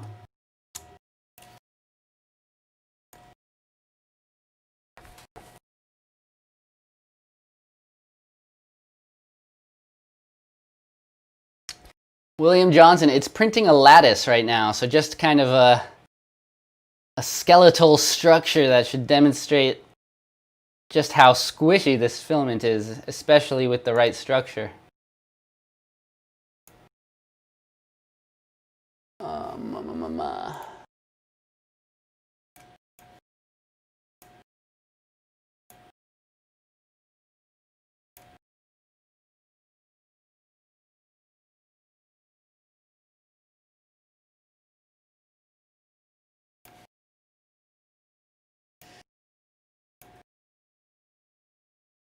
It's looking all right. I mean, it's definitely gummy. It looks like it's going to be kind of stringy. Stringy.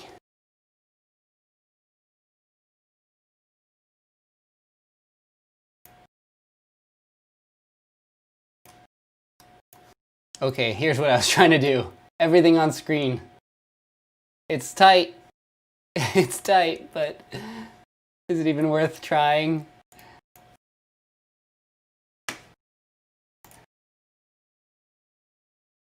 All right. Oof. Chaos. Chaos in the stream.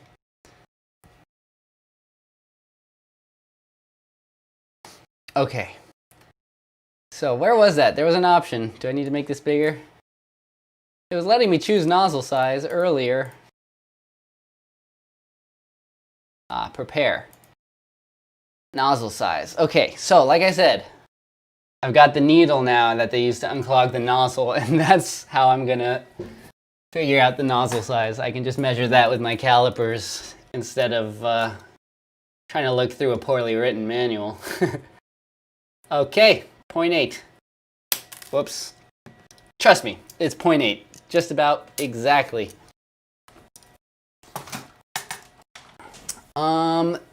Someone's asking, Kid Haru, I will try another filament, I think. I want to try my Matter Hackers TPU, which is also flexible, but less so than this one. And they seem pretty, I don't know, it's interesting that it says the other nozzle is like for PLA, this one is for rubber. At some point I have to test how a PLA prints through this nozzle to see if there's actually anything prohibitive about the design that doesn't let you print anything besides flexible filaments. Because I do have some leftover 3mm filaments from other printers. It would be nice to use those since I'm mostly relying on the 1.75 nowadays. Okay, anyways. Material. I mean, we brought in the TPU profile, but let's do it anyways. Generic TPU. I mean, they only have a setting for 95A hardness, and this one's 60, although I don't know if it's 60A or 60D. But it's super flexible, like I said, so it might be a 60A hardness. Yeah, I guess, but that's the best thing we got right now. Whoops, it changed.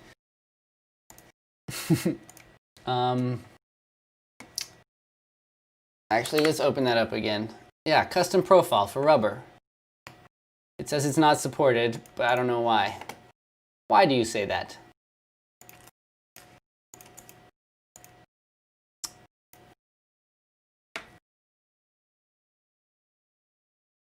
Is something wrong with it?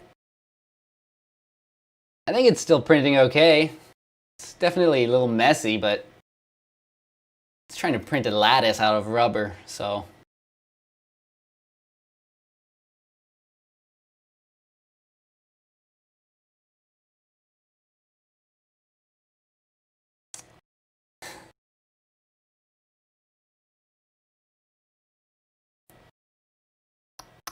This is the Auto, why do I keep saying Auto? Atomstack 3D Cambrian, or the Cambrian Pro. I don't know. I give them my address and they send me a printer.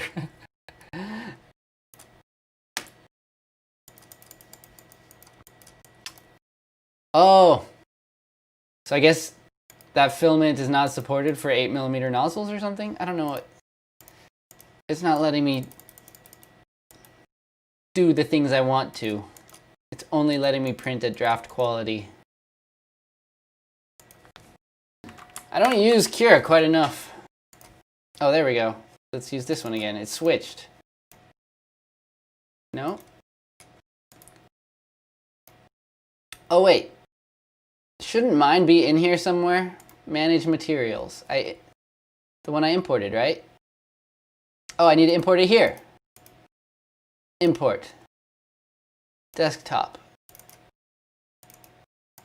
Oh, so that's what the XML file was for. Okay. It said it was successful. Where did it go? Wait a minute. It imported successfully and then disappeared. What?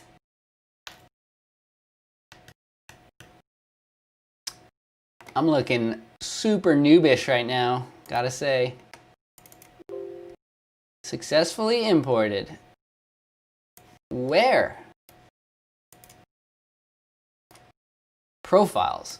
There's materials and then there's profiles. What's the difference? A? Oh, just kidding. The profile, yeah, that's the settings, but it should be in here. It was successful. I'm so confused.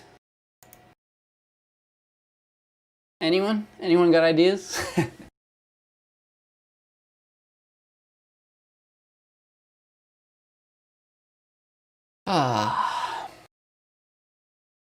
Look under custom instead of generic.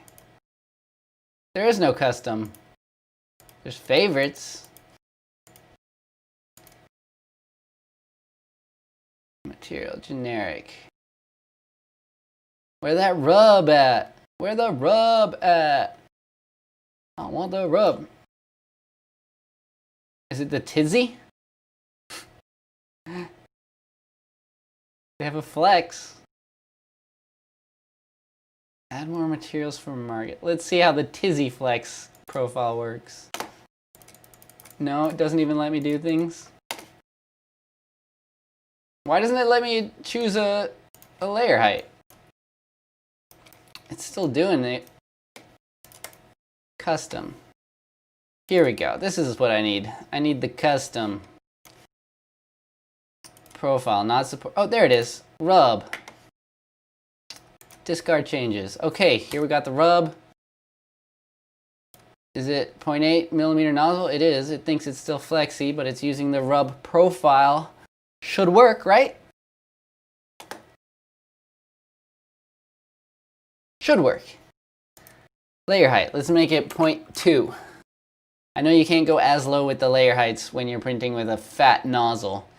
Even though on this model, since it does have a little overhang at the end, it would be nice to have a lower print height.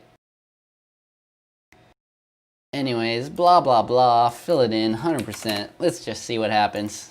It's such a simple part. It's basically all outlines. It actually looks really nice with this fat nozzle. I guess I made the widths 1.6, so it still works with the 0.8 nozzle. There is still that little weird bit of extrusion in the middle here, but I guess that's my bad. And there it goes. There's definitely some weird layers there at the beginning, but it should work. And it gives us a lot of skirts around the beginning so that it's not clogged. All right, I guess I should just start this print because this lattice, it's going to take way too long to get it to a point of being significant, and right now we're just wasting material. Whew. I'm feeling a little more hopeful. We might be able to get some cool prints off of this today. The lattice is actually printing just fine.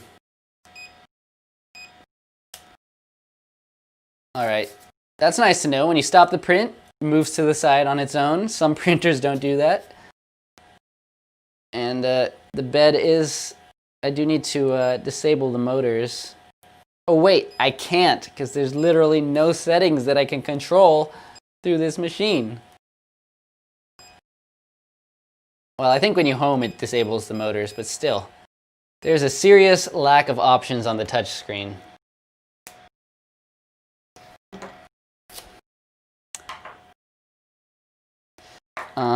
Here, let me give you a quick top-down view just so you can see what was printing.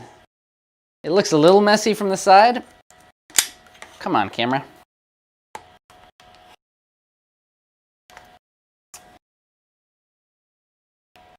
If you look at it straight down, you can see it was starting to branch outward and do those lattices. I think it would have worked. It looks like it would have been successful, but I just ain't got time for that. Ain't nobody got time for that right now. So, let's go ahead and pop off all these little puppies. Gotta say, the little spatula is working decently for this. Although, I don't know, it feels like I'm more likely to scratch the bed. Kind of scraped it already. All right, all these rubber pimples. I try not to print things that are useless like this, but that was a test. It passed the first test. Second test is the nozzle clogging right now as we speak. Let's go ahead and back this up. We'll pull out the SD card. Jump back on the computer.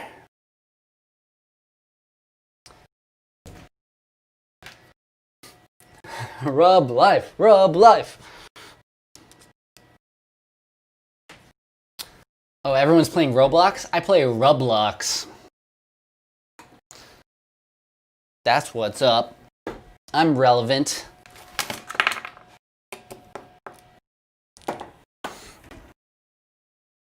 I'm also running over my cables. Hey, we got 416 viewers in here. That's pretty good for my streams. I don't get big Joel numbers, but I'm pretty happy with 420 viewers.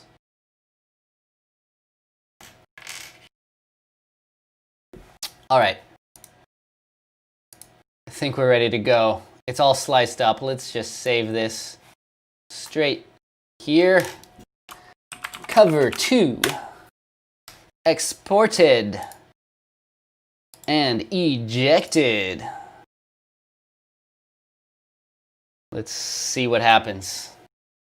Place your bets, people. Will it print? Will it print? The money is on no, but if you think it will,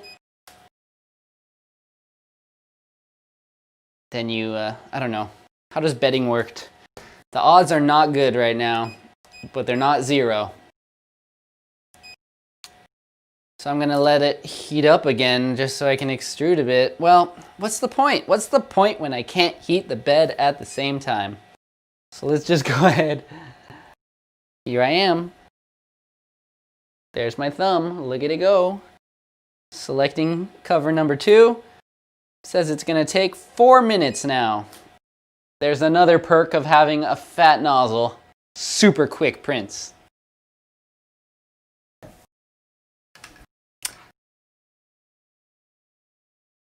All right, Jay thinks it's gonna print. Ice thinks it's gonna print. Brian's crossing his fingers. Wow. You know what? We've got a lot of optimism in the chat, more than there is in this room. So I appreciate that. Maybe the optimism will lead to success. There it is. Nothing's happening. So you get to look at me instead. Katie, thoughts on the i3 Mega? Man, it's been a while since I reviewed the i3 Mega. I still think it's a great printer. I've handed mine off by now because I've got new printers to review, but i3 Mega was definitely a long-time favorite of mine. I got that not long after the CR10, and I was definitely a big fan of the CR10 and the i3 Mega. And if you can get it at a good price today, it's as good as a printer as it was 4 years ago, right? Nowadays, we're getting more of the direct drive printers, which I'm excited about.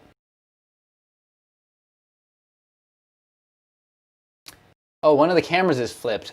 You're right. Look at that. Make Anything is backwards.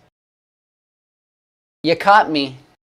But this is what I get to see when I look in the mirror. Is it better or worse? Oh, wait, they're both backwards. Anyways, let's see how it's going here. You can see a little bit of filament peeking out of the nozzle, so that means it's heating up, and indeed it's at 180.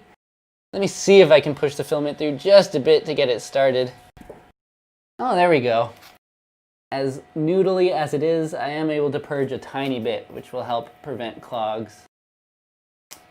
And it's about to begin. The moment of truth. The bets are in. The camera is mostly in focus. Let's get a nice zoom here. See what's happening right at the nozzle. Look at that. Beautiful. So this is me pushing the filament through the top. I can get a little bit to go through, but definitely not with force.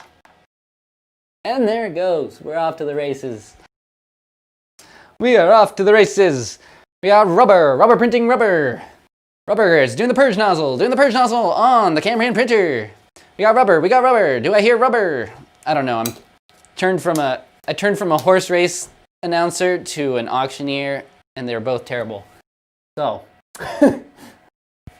purge line is working. Hopefully that initial clog was just because it was sitting around for a little too long while I was figuring things out. There we go, a nice fat skirt. Skirt number 2, I think we got 5 skirts on this one. Oh yeah. All right.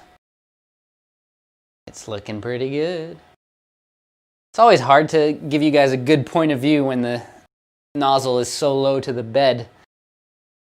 But I think you can peek it a little bit, right?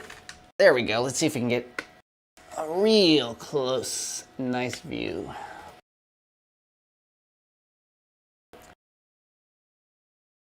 Definitely kind of crooked, but hey, it's working. It's printing. And it'll be done before we know it. Like I said, this is a 4-minute print. Steven, thanks for the super tip.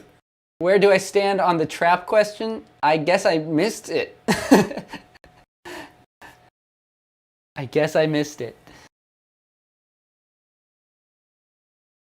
All right, it's bouncing around, printing little things.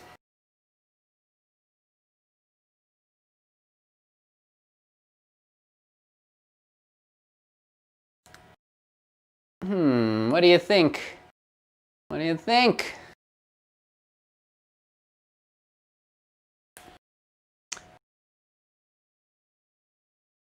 It's looking pretty good. It's hard to tell with a little tiny thing like this, but it's looking pretty good. Gradavis, welcome. 2 hours late, but just in time to see something print. Welcome. So for anyone just tuning in a little bit late, we are testing the Cambrian printer made specially for rubber filament. And here we've got a nice rubber filament that they sent me. And indeed, it seems to be printing out, ooh, overhangs. Seems to, I gotta say, I like, why do they do this here today? Checking out a very interesting printer Joel had as well. Stay for weird printers, I guess.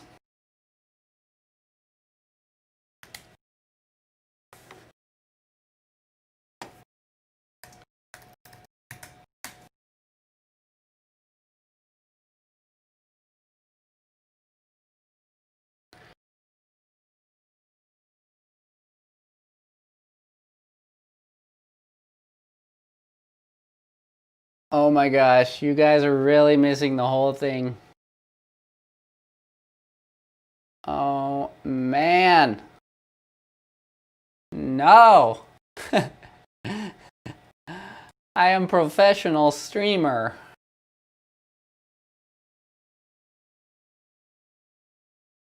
Oi, oi, oi.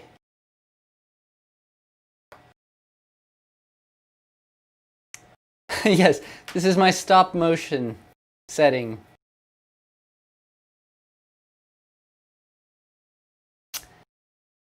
So you guys are seeing a bit. Yeah, the nozzle is definitely pushing down the print, so it looks like it's over extruding a little bit. That would cause that to happen. But it's recovering fairly well.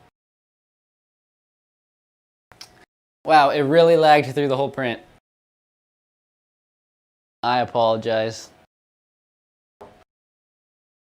Now we're back. There's gonna be some conspiracies there. Now why did it lag through the entire print? And then, oh, now we're back and suddenly there's a perfectly finished print, huh? Suspicious. I'm gonna give it a second because I remember how gummy it was.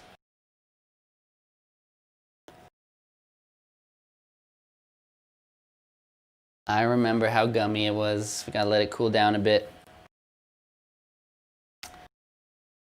Let's lift the camera up actually to give you a little top-down view. So you can see that there's a bit of a blob. There's definitely blobbing. Okay, oof. This is not working. Camera skills. This is why I'm not a camera operator. All right, pops off the build plate, super nice. It even sticks to the palette knife here. Great for presentation. So, as you can see, there's that real significant blob here, and that's where the seam line was, which means we have to either increase coasting or have a delay on the restart. Usually I go with coasting, but also, as some people mentioned, there was some over extrusion that was causing the whole print to be pushed down. So decreasing the flow or the extrusion multiplier might fix both of those problems. But hey, those are the problems. There's some nice things about this. For one thing, it did successfully print. Look at that first layer. We got a nice clean design, and there's the squish. I can give it a full squish and it is unaffected. This is indeed true rubber filament. Oh yeah. I'm torturing it, and it is withholding. Okay, final test. Let's see how it does on my controller. So for those of you joining late, this is what I'm printing. Little thumbstick covers for my controller. Because, look how beat up the thumbstick is. I don't know if you could tell, but it was really falling apart. I guess it's just my sweaty palms when I'm playing Rocket League cause it to deteriorate. But anyways, let's pop this guy on. It is rubber, so it should just slip right on. Although it is over extruded, so that makes it a little more tight. Which could be good, actually, if I can get it to stay on. Ignore me for a moment, because I'm just gonna... Yeah, it definitely over extruded a little too much on that seam line. That big blob is making it hard to stay on. I think we're gonna give this a second shot, maybe a third shot, since it prints so quickly. Know what I'm saying?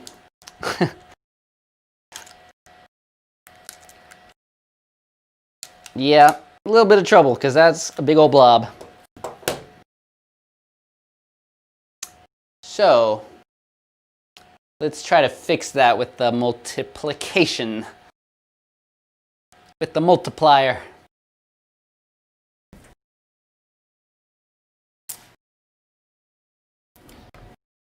Ah, where am I?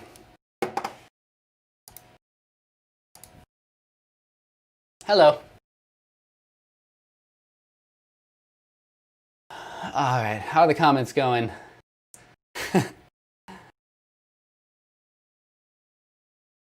Yeah, 0.8 nozzle is a bit large for detailed prints. Although this print is small, it's not really detailed, but yeah. The fact is that it takes so long for the rubber to harden. It takes longer to cool down than like a PLA plastic. So when you're printing a small part, it's printing another layer on top of a layer that's not even completely cooled down yet. Maybe even 5 layers up are still cooling down at the same time, and that's what causes it to sag a bit. So actually, one of the easiest solutions for that would just be to print several at the same time. If I print 2 or 3 of these, then the printer has to move between each of them, and that gives it more time to cool down. Of course, there's also a lot more opportunity for stringing. Hey, see, we're learning stuff today. It's not just print failures. Like I said, I do want to adjust the flow or multiplier. I think it's called flow here in, yes, here we go. In Cura, its flow is at 100%. We're going to take it all the way down to 95, which is pretty much as low as I usually take it. But it was over extruding quite a bit. So now when you slice it, you can see that it has a gap in between everything. And that's because it's trying to compensate for the real life material extruding more than it's supposed to. So, I'm still worried about this seam here. As you can see, right now it's set so that the seam all happens in one place, which does cause all the mass of blobbing to be in one place. So, something we can do there is change the seam alignment. We can randomize it, which is probably maybe the best for this case, even though it's usually not the best. Do we want to randomize it? Let's not try everything all at once. I think we're going to do, for now, we'll just try the, well, this is how I make decisions. Just second guess myself about 1,000,000 times. Increase minimum layer time. That is another option. But then the nozzle's kind of waiting around, and that can give it time to leak and cause more blobs. But look at that. Just by randomizing the layers, you can see that now they're here, there, everywhere. It will cause the print head to move more than it has to. Another opportunity for stringing. But this printer actually seemed to handle stringing all right. So we're going to do that. Final thing I'm going to do is coasting. I will increase the coasting a little bit. So minimum volume. Oh, I'm used to doing it by length, not by volume. I don't even know what volume I want. That's such a weird metric to use. Well, let's just try to make that 0.12 then. We'll just double what the default is. So once again, you can see that updated right away. Looks like a big mistake in the slicer, but we're trying to compensate for the things that are happening in real life. So the print got uglier on the computer, but now let's try it out. Cover 3. And let's see how that looks. I will just print one again. I'm going against my own advice of printing 2, but we're trying to learn quickly here.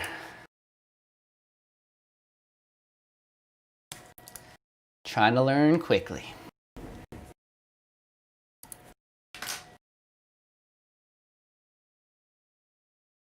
All right.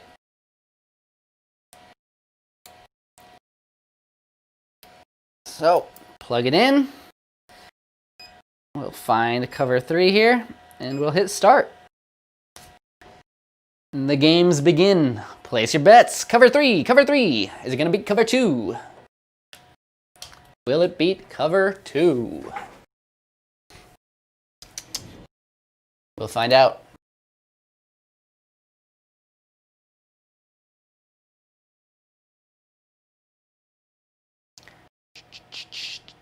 Let's see, what else can I do? How else can I mess up my stream settings? Whee! I can jump in here. Now we've got some wait time. We could start playing Rocket League, but I'd rather do that after I have my thumbstick covers so I don't destroy my controller anymore.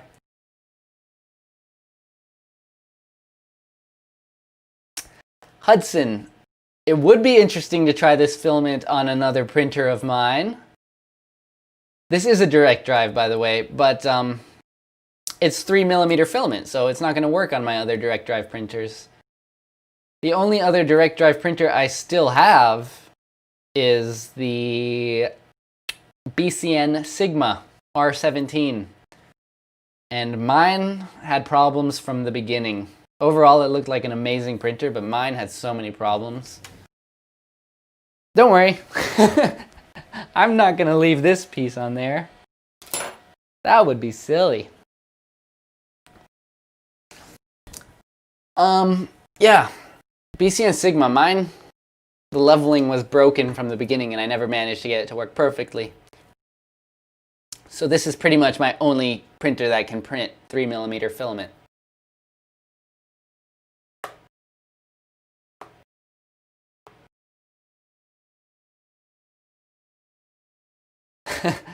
Ray, you might be right. I wouldn't be surprised if this is marketed as the world's first rubber 3D printer. It's not.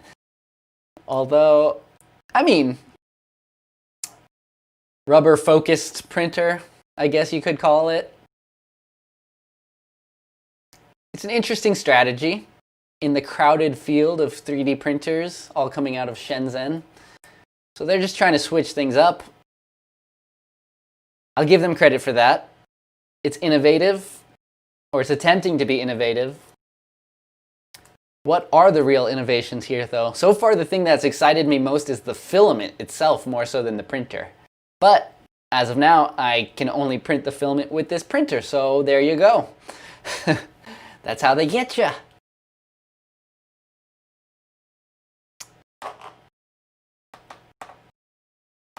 Tatiana, how often do I 3D print? Well, it's my job, so I'm printing every day. I'm printing every day. So many awesome projects for you guys. Some things take way longer than it seems like it should. I was hoping to have another video out this week, but there's always a little extra something I gotta do.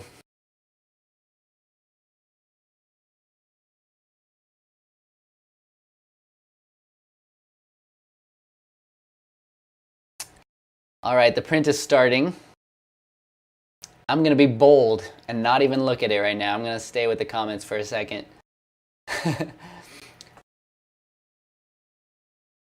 So, Steven says, coasting volume is the nozzle diameter cubed. So 0.8 times 0.8 would be the default. well, not 0.8. Oh, 0.8 times 0.8 times 0.8. Interesting. Well, we'll see what happens, because I just doubled. We'll see what happens. Is it even going? Oh, it is! It is going. All right, guys, this printer isn't a total bust. The very first print scared me, but you know what? I had the wrong settings on it, so it might be okay.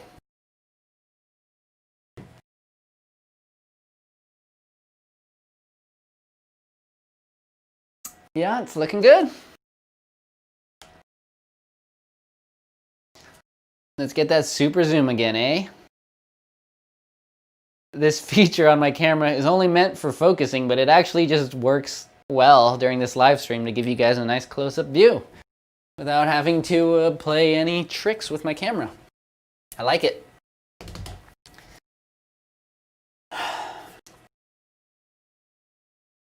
How much will it cost? I don't know yet. I should have asked, but I was just... I didn't. So, my guess is it's probably between 300 and 500, maybe 600 if they're trying to push it. Since it's going to be on Kickstarter, they'll probably have an early bird special for like 250, 300, I think. And then probably 450 or 500 for the actual thing. Just based on the standard pricing of similar printers nowadays. Gabriel, how do I dry my PETG? I mean, there's filament dryers, right? So that's pretty much what I do. And before I had a filament dryer, I was pretty annoyed with PETG, so seems like a good thing. If you're planning to do a lot of PETG printing, how do you guys like to say it? PETG or PETG? I've heard both. Anyways, filament dryer seems to be a good call with those. And my next actual video involves PETG printing, so you'll see all about how I deal with that. Not all about, but you'll see. You'll see a little bit about how I deal with that.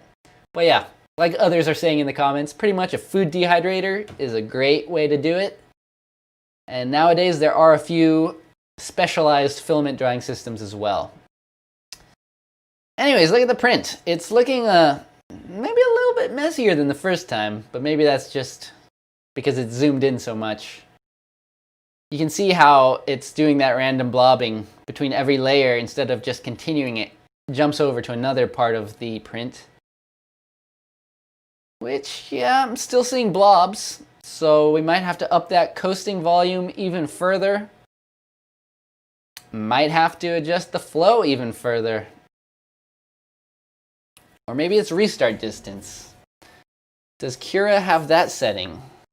I know I do that sometimes, very rarely in Simplify 3D, but sometimes I will do restart distance, which is kind of the opposite of coasting. Coasting is when it stops extruding near the end of its line. Restart distance is if it starts extruding before or after it actually starts drawing the line. Usually coasting is the better setting to go with.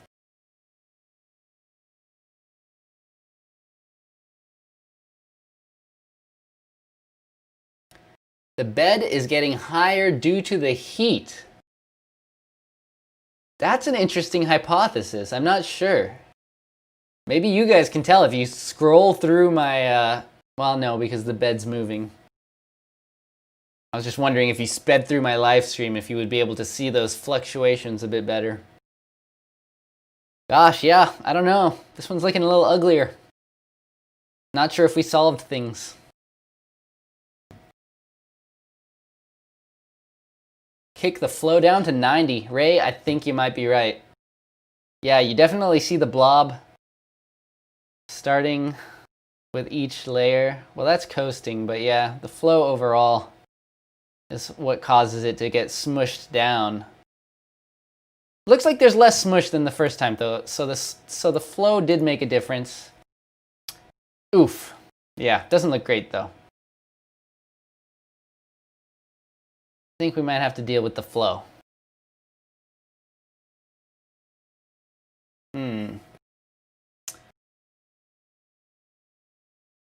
Yeah, so the rubber, cooling and expanding, that also has something to do with things. All right, Luckily, this is such a quick print. Even though that might be the cause of some of the problems. Let's see if we can pop it off right away. Sure enough. So bed adhesion is super simple. Let's see. Oh boy. Can I hold this still for you guys? So there's the stringing that I kind of predicted from the random seam layers. On the inside there, we definitely have blobs. Ooh, that's a bad one. I mean, that's kind of from the overhang too, I think, that's in this model, but it should be able to handle it. I was able to print this with NinjaFlex before. Yeah, I think I gotta bring the flow down even further. Let's see if it sticks onto my controller.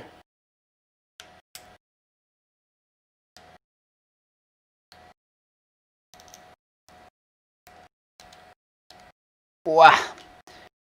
No, not really. Doesn't want to hold on like the original print does. Makes it look even more blobby because it's pushing out all the blobs on the inside too. Busted. I think I'm gonna have to replace this whole thumbstick. Even with my guard on top, it's getting beat up. All right, hold on. So here's attempt number 1 and attempt number 2. What do you think?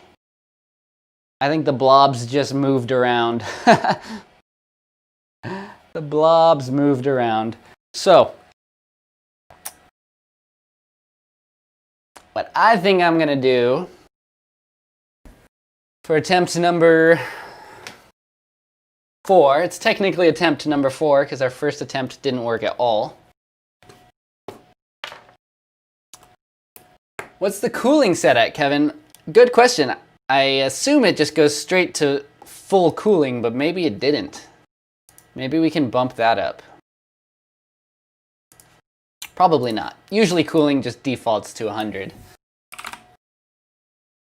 Oh, it's not on. Whoa, good find. This is why I love live streaming. Wow. I just assumed that the cooling fan's set to 100 by default, but it just wasn't even on. That's gonna make a huge difference. Okay, here's what we're doing. Seam. What was I gonna do with seam? Yeah, I'm gonna go back to the shortest. Smart hiding. Sure. There's not really corners in this model, so I don't know how much that's gonna affect things. But I'm gonna go back to the original seam to see if that can be not the problem. We're gonna go to flow, bring that all the way down to 90, like some of y'all suggested. That should make a difference. Should I change the coasting as well right now? Should I up the coasting? I guess so. Worst case is we see that it's coasting way too much. And that actually probably wouldn't hurt this print very much. I was hoping I wouldn't have to adjust these settings at all because I am using the profile that they sent me. Although I wasn't able to get the material to work that they sent me. Still not exactly sure how each of those affects things. I'm going to double this again. Bit much, a bit much. Or maybe it's not even coasting because the print volume is so little.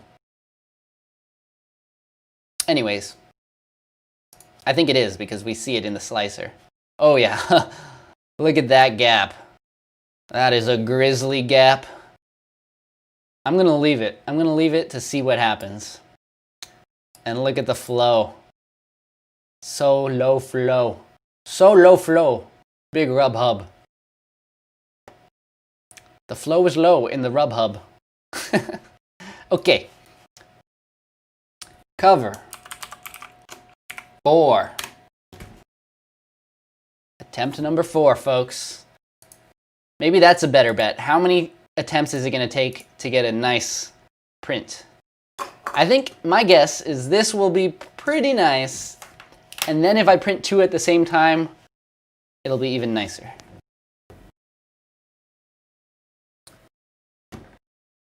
Did I set... Oh. Oh my gosh. Animation creations. You might have solved another part of the puzzle, which was the machine setting.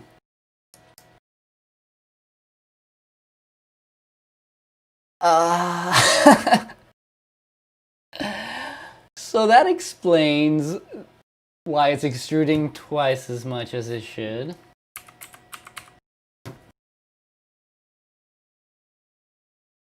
Wow.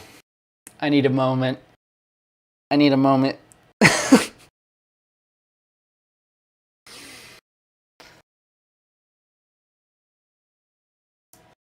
I'm looking like a real noob today.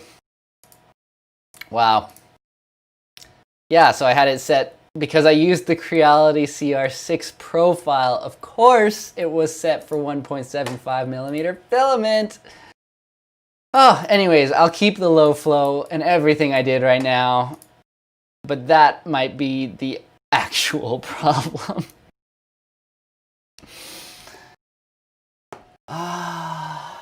Yes, yes, I am a 3D printing channel. I do this for a living, yes.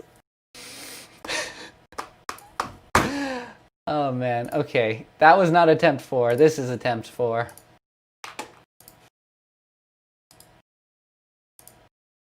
I can't look at myself right now.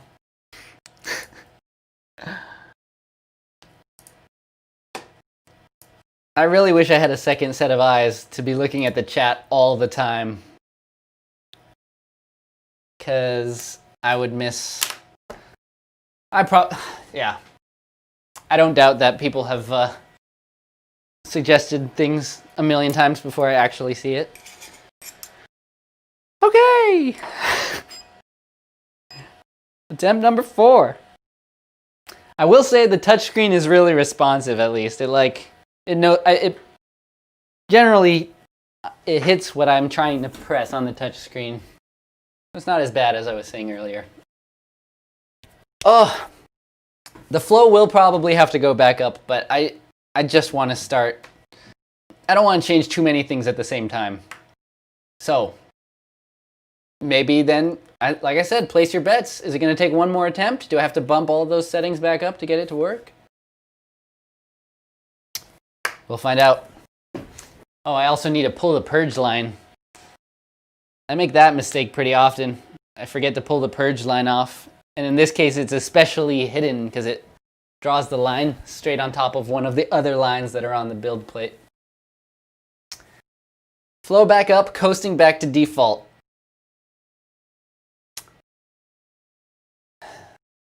That seems to be everyone's advice. But I don't disagree.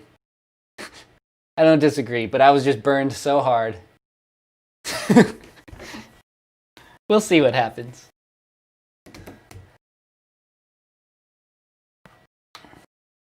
Get a drink. Good call. Smart man. I always forget. You guys can probably hear it in my voice. It gets a little raspy after hour 2.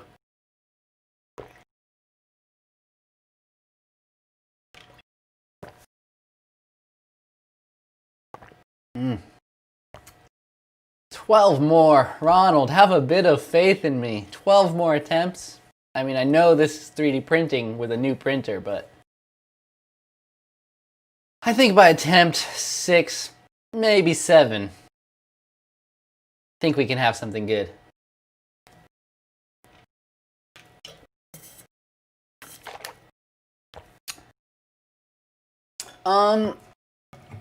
Blind, I wouldn't say an Ender 3 is more trouble than it's worth. It's a pretty good starter printer. The 3 or the V2 or any of those. More trouble than it's worth? Not if it's a hobby. If this is a hobby, then the trouble is kind of part of it. That's how you'll learn everything, so you don't make all these mistakes that I'm making after 4 years of 3D printing. 6 years, sorry, I've been 3D printing for 6 years. But, to be fair, I haven't used Cura for most of those 6 years.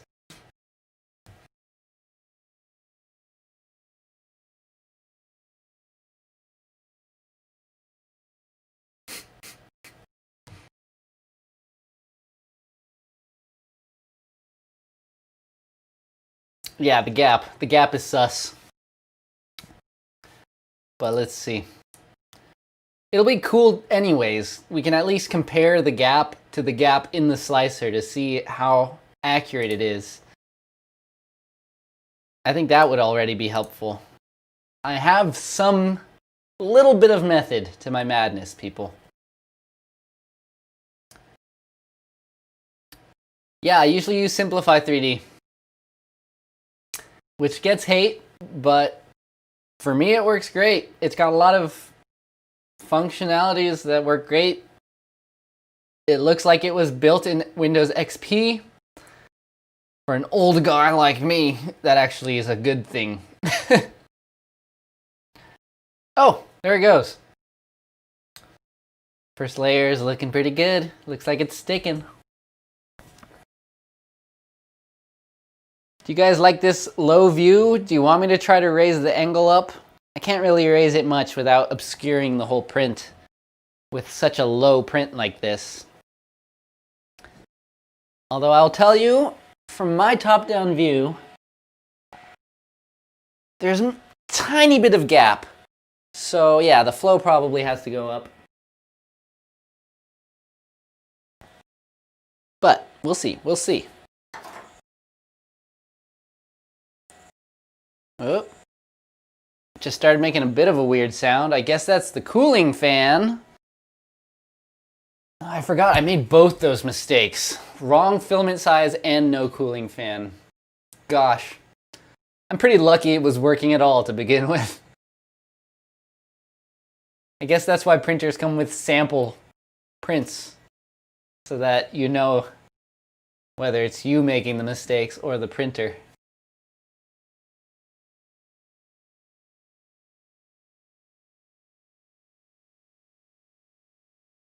Oh. It already looks so much better, obviously.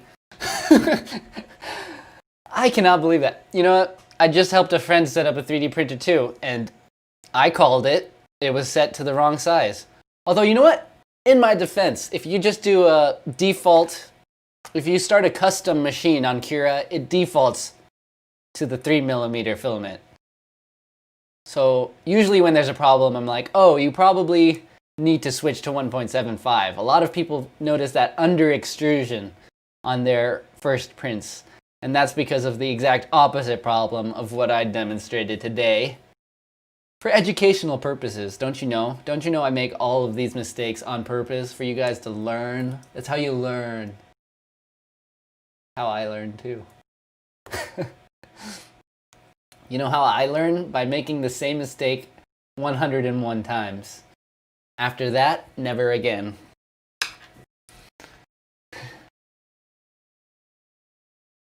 Yeah, it looks so much better. Wow. Good thing I didn't just drop the stream there, because then Atomstack would probably have a harsh email for me like, WTF, mate. That looks good.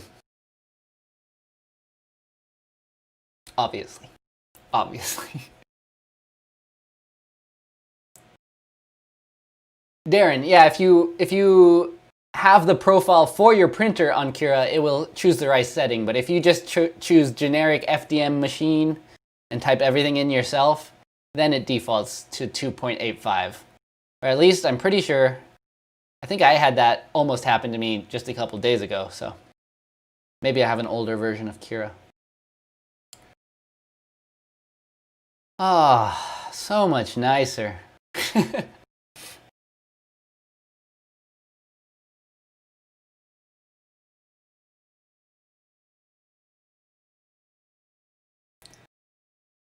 Trust me, I'm still face palming on the inside.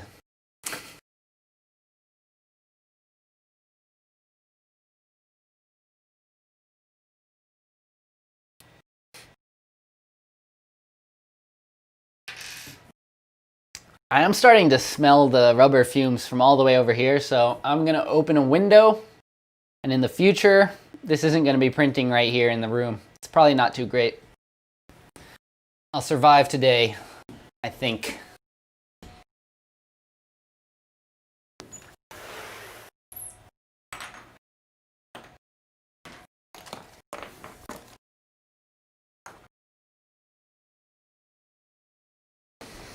Weirdly enough, it seems like it's taking a little bit longer, even though it shouldn't affect the print speed. Or does it? I guess if it thinks it has a smaller nozzle, it usually prints faster. I don't know.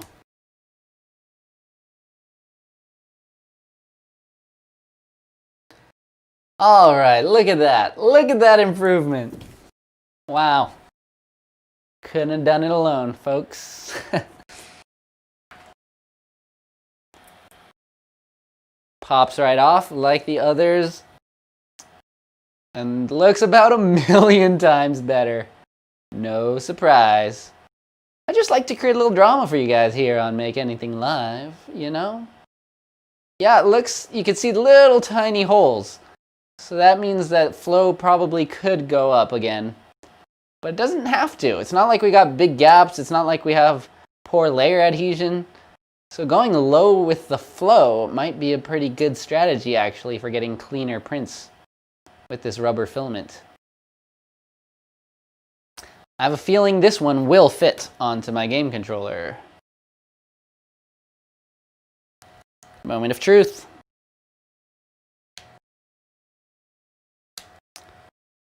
Ah, there we go. It fits. And it, oh man, you know what? I just noticed. So here's Ninja Flex. Previously the most flexible filament I've ever used. Definitely, yeah, might have the same or very similar flex factor, but what I'm noticing right now is that this rubber filament feels way more grippy. Like I feel the grippiness. Here, I don't really feel it so much. Like, this almost feels like one of those flexible PLA prints. And this feels like real rubber, like a grippy iPhone case or something. For this use, it's actually perfect. And as you can see, it's sticking on really well. Oh boy, I think we done it. I think we done it. Like, should I even change the flow settings? I'm not seeing any seam here. Where is the seam? There's the seam. Can you guys see it? Near invisible. So I think I made a good decision this time. That's the lesson for you. The trick is to do everything completely wrong, make all these changes, and then fix the big problem, and then all those other things end up being a good idea, right? I don't know. Ooh, that's exciting. I'm gonna print, well, do I print a second one just to have a matching one here? Maybe eventually, but right now I feel like I should print something else for you guys since this worked so well. Man, I'm really excited actually. So much trouble, but the feeling, just the grippiness is something new to me. And I really like it. Here's Ninja Flex and here's this new Atomstack rubber filament. In terms of squishiness, I'm hard pressed to say which one is squishier. This one still might be a little bit more flexible, like a little easier to squish. But yeah, like I'm saying, the texture on this one is really nice. And I have absolutely no way of demonstrating that to you guys. Maybe if I try to, oh here. So this might be good for printing like grip feet. So here it's rubber, so yeah, it's definitely gripping more than PLA would. There is some grip effect with the Ninja Flex. I promise I'm applying the same amount of pressure here and it sticks. I know I could easily fake this, but you guys know, based on the way I've been treating this printer, I'm not one to be favorable towards any company for any reason. This has got grip. This has got grip. Yes, there's a reason to use this printer. Today was not in waste. Awesome. So, which one's better? Which one tastes better? I'm not ready to chew them. Although, one of the weirdest sponsorship requests I got. Pretty unrelated, but once you hit like 100,000 subscribers on YouTube, you start getting way more requests for reviewing anything. Even just Amazon reviews and stuff. And you get some really weird stuff, especially out of China. One of the weirdest ones I got was just a block of rubber that you're supposed to chew on to give yourself a nice, strong jawline. Maybe it works, but couldn't you just chew gum? Right? I do like the idea of printing a rubber band. Maca. Sounds fun. But, okay, how about this? I'm going to swap out the filament for the Matter Hackers TPU I have to see how that prints. So we can get multiple rubbers going on this machine, right? That would be cool. I don't know if I can use the same exact settings. Should I try just running the same settings with it? Or should I go ahead and, I mean, what would I change? It might just need to print at a higher temperature, but where is it? Yeah, so this right here is Matter Hackers TPU. It doesn't have a recommended temperature, but I've had this for years. And this used to be Ninja Flex Semi-Flex, but I think they licensed it out to Matter Hackers or something along those lines. This is a very dirty spool that's been in the garage for years, but I'm going to try to load it up. While that's printing, it'll be pretty quick. Especially if it works first try, but I'm going to model a quick rubber band, small one, just to see how it behaves. I think it would be a fun test with this rubber filament. And, well, how long into the stream are we? Almost 3 hours? We've still got time. So, what I'm going to do here... Oof, always got to switch between cameras. It's pretty fun trying to manage this whole operation on my own. All right. Whoop. Let's try not to destroy my camera first. And then we can swap out the filaments. See what that's like. So I'm going to go to extruder. Set it to TPU. According to the presets on this machine, TPU can print at 210. I remember printing at a higher temperature than that, but I'm going to try using the same exact settings. Because how awesome would that be? I give it a 30% chance of success, but that should at least give us a lot to diagnose so that we can get a proper print settings if this doesn't work right off the bat. All right. And yeah, you can just pull it straight out. You don't really have to wait for it to heat up because it's a flexible, aka the atomic pull. Once again, can we just appreciate this lovely color they gave us? Usually you don't get such a nice color for the sample filament. And the spool even has a nice purple blue hue to it that complements the mint green flecks. And just for the people who missed it earlier, take a look at how flexible this is. Insane. Now we're going to switch, whoop. Now we're going to switch to the much less flexible, but definitely still flexible Matter Hackers TPU. We'll see how that behaves.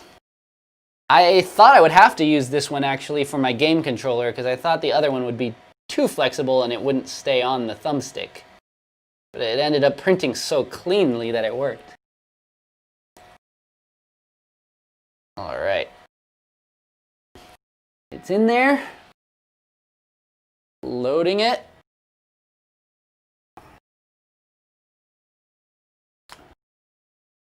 I guess we can just see right now loading if it'll flow pretty easily at 210 degrees.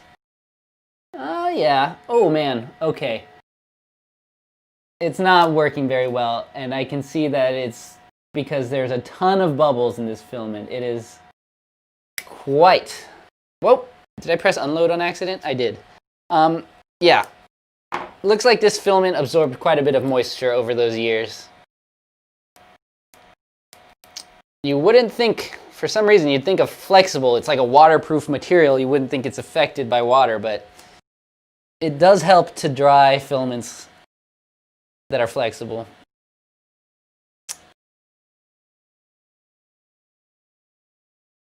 I really wish there was some indicator of whether it's loading, because it feels like it's not loading again. Maybe after you unload, it doesn't let you load. Do I have to turn off the whole machine again?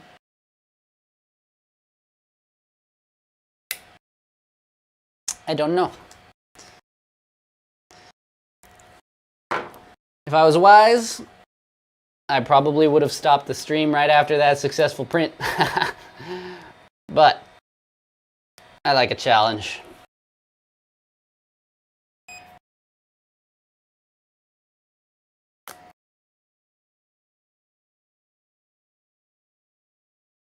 Is it loading though? Or maybe it's just not stuck in correctly. Oh man. This just makes me realize how awesome the loading mechanism is for the Snapmaker 2.0. I've started printing with it, and the filament loading is so fun. Oh, here, I can tighten it a bit. I think I just need to tighten it to get more of a grip on the filament. Although, that last one was more flexible, so if anything... Oh, it's coming. It's coming. And it is steamy. Sorry, not the best shot for you guys here. Let's try that super zoom again.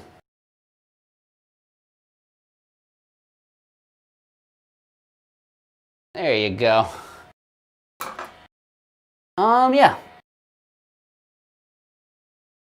All of a sudden, it's extruding. Let's go ahead and try that same print file again. Same exact settings. I have a feeling that it would prefer a bit of a higher temperature. We might face some under extrusion here, especially since the flow was decreased. But we'll see, we'll see. It's a test night. Ah, okay. Another thing about flexible is you think you can just yank away the filament, but it just turns into an invisibly thin thread. So now I'm literally pulling filament from 6 feet away. It's very hard to just like tear off a string cleanly. Does it look yummy? Why does everyone want me to eat this filament?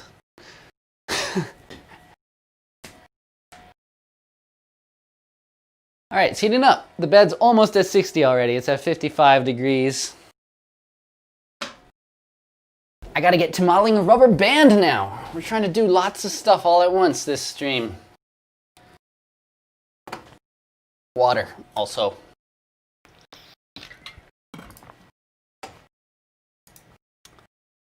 Ah, all right. Things are going a little bit better. One successful print. Honestly, a really successful print. Now that we fixed all my mistakes, I really can't blame the printer too much because it was pretty much all issues with my slicing. I can't argue that they should have made it a little bit easier to bring in the settings, or I didn't even read the manual. It's all my fault.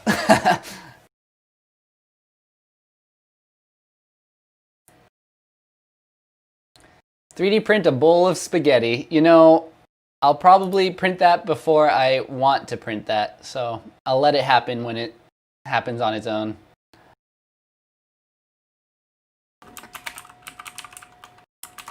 All right, I'm logging into Autodesk. Gonna get Fusion set up to do probably the quickest tutorial I've ever done. We're gonna make a rubber band. Ooh, we should make a silly band. What should I shape my rubber band as? I can make it like some kind of fun shaped profile. Why don't we do that? Might as well. Why do a little circle when we're dealing with some of the cutting edge technology? We should make a cutting edge rubber band. 3D print a gummy bear. Ooh, a Voronoi gummy bear would be pretty fun. And look at that. Nozzle starting to leak. That's not extruding, that's just from the heat. That's all that air causing the filament to expand. And there it goes. Eek! I probably want to take care of that a little bit.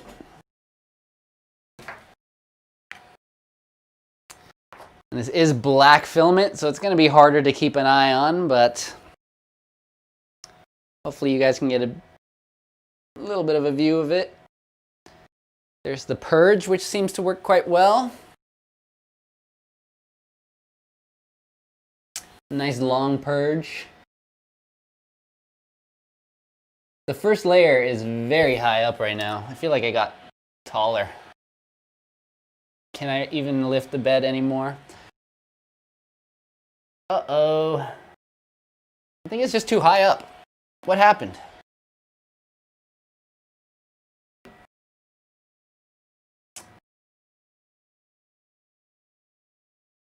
You know, it's crackling a whole bunch. It's actually, oh, sorry. Sorry. It's crackling. I think it's just way too wet. I need to dry this filament if I want to get a decent print out of it. Yeah.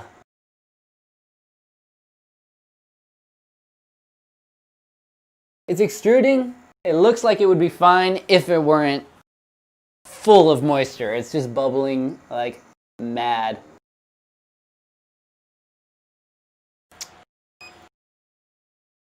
All right then.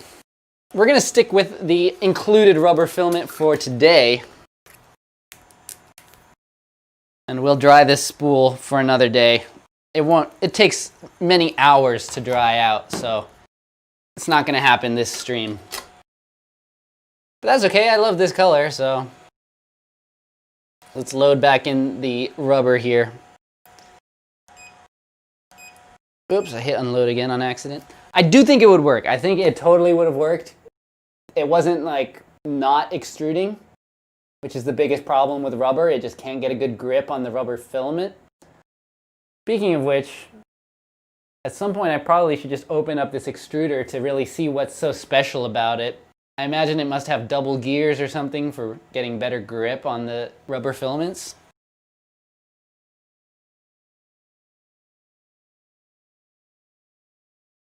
Anyways, sorry. What rubber band should I make? Let me check the chat. Zigzag band. Ooh, a lightning bolt would be cool. My logo has to be like a single open contour, so I could kind of do my logo, but not really. Not as a true rubber band.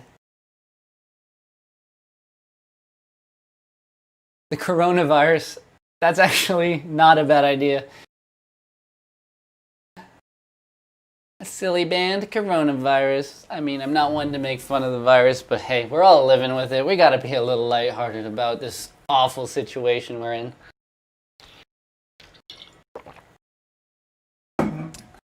California silly band seems really fun too. All right, that does require me to bring in a profile, but I'll do it. I'll do it. It's gonna be a good tutorial. Yes. When you come to this stream, you don't know what you're going to be exposed to. In this case, just throwing in a quick Fusion 360 tutorial that no one will ever actually find if they're looking for it. Don't worry, I promise this will be quick. So, what I'm doing, I'm going to steal this image of California. It'd be better if we could bring in a vector image or something, but I'm going to do it not that way.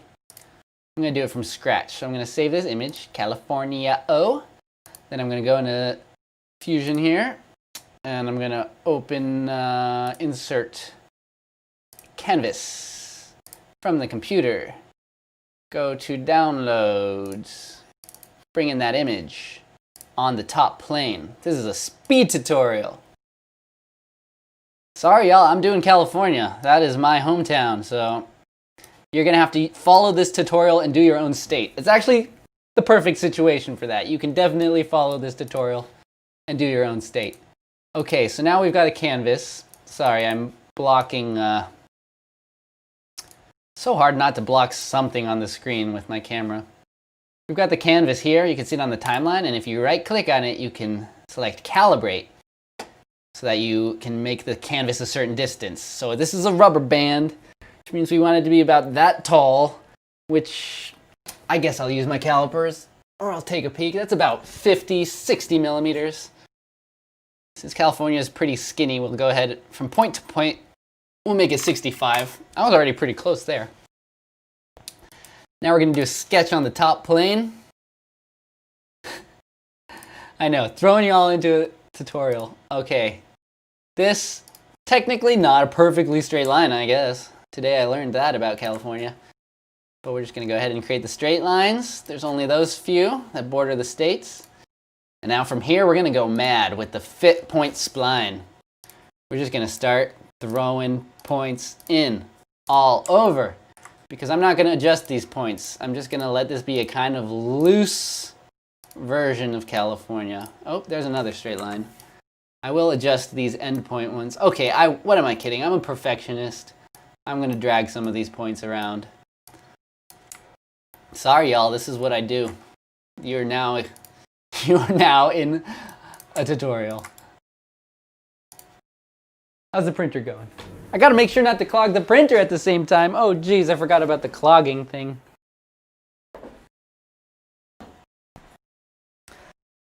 Oh, Devin. You just have to make things complicated, huh?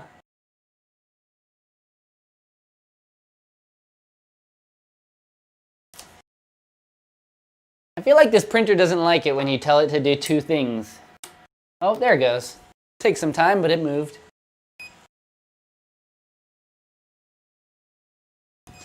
All right, I'm just having to extrude a little bit more. We're almost done here with California. We are almost done. It's really that easy. We'll connect a straight line for the straight lines, and we'll do splines for everything else.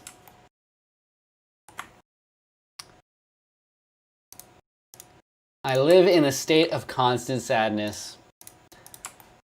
I love a good dark joke. That's a pretty good one.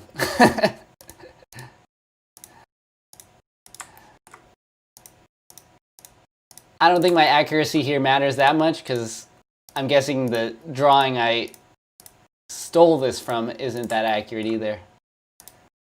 Whoa, this spline looks a lot uglier than the first one. I'm going to have to do a few points. But basically, as you can see, I'm throwing a lot of points in, not entirely randomly. Basically at the maximum or minimum of each curve, I try to throw it in. You can adjust the handles here to modify your curve. Splines are weird. It definitely is something that takes some getting used to. I remember when I was first learning splines, when I was learning vector art on Illustrator, I hated them. Now, look at me go. And the splines are actually way more annoying in Fusion, because on other software you can adjust one length, like one curve or the other. You can't adjust the splines as much in Fusion. This does look kind of chaotic though, doesn't it? Especially if you have no idea what I'm doing right now. This is pure chaos. Look at all those spline points. But I'm almost there. Hopefully this extrudes. It is quite a crazy curve. This is a much harder test on the printer than just a regular rubber band would have been. But I think that's a good thing. Let's do it. Let's put it to the test. I might make this curve here. Oh, that's a bay. Someone lives there. It's important. Actually, a lot of you probably live there. It's a very populated area of California.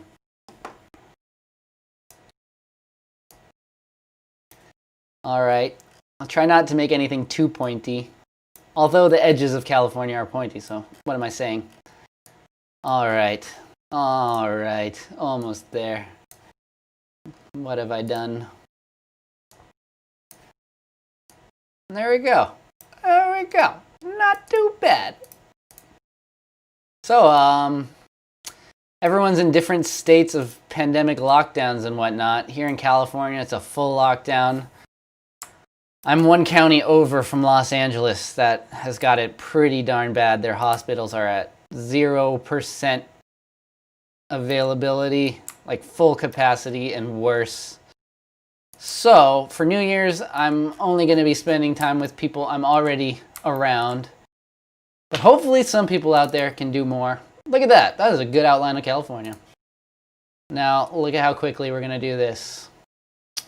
There's a few ways to do it. We'll turn off the canvas. What I'm going to do is extrude that a good 6 millimeters. It's going to be the thickness of our band. And you could actually just export it like this and do vase mode. Yeah, let's do it. Let's spiralize it. We've got a fat nozzle. We might as well.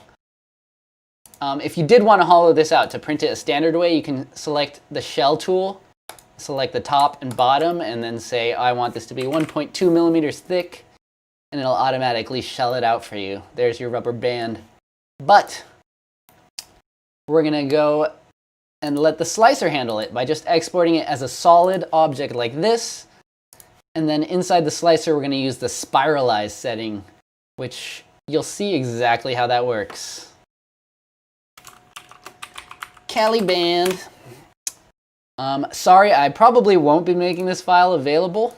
You're going to have to make it yourself by following that tutorial. All right, let's bring in our file. Cali band. There it is. Beautiful. Size looks about right.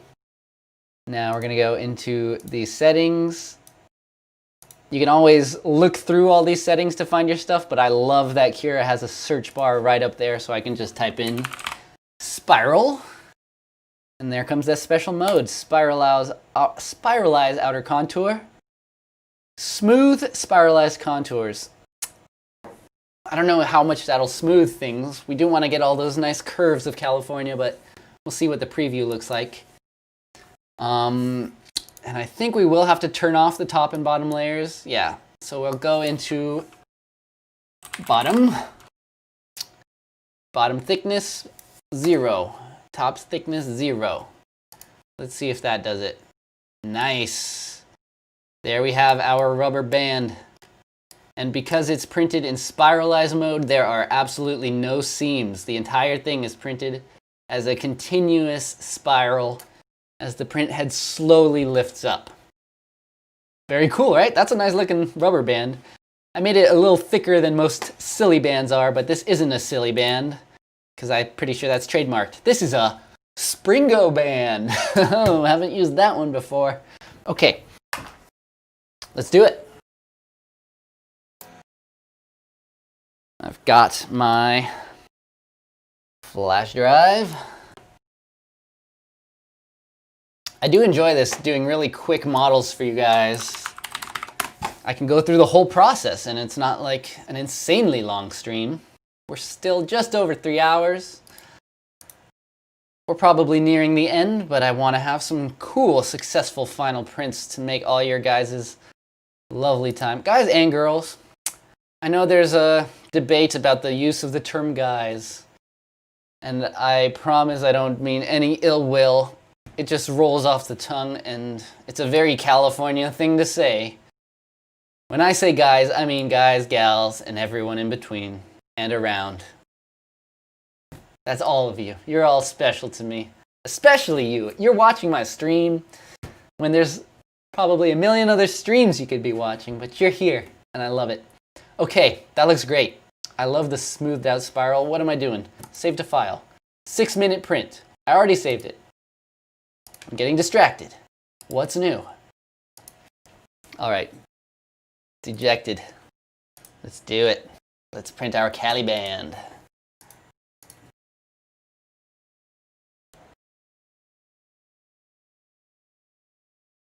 All right. Oh, is it? printer's screen is being weird again. It's kind of frozen. Then it unfroze when I plugged that in.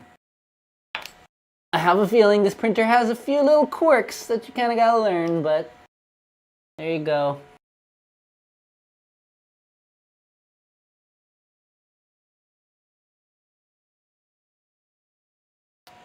I really, it needs one of those extruder knobs just to tell me that it's extruding.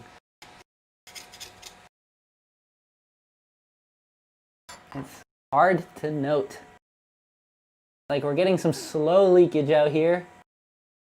It's not clogged, but it doesn't really look like it's flowing. I don't feel anything. Oh wait, it is trying to. You know what, we do have that lovely clog needle, so I'm just gonna go ahead and poke that in there just to be sure that it's flowing. We don't need to play any games here.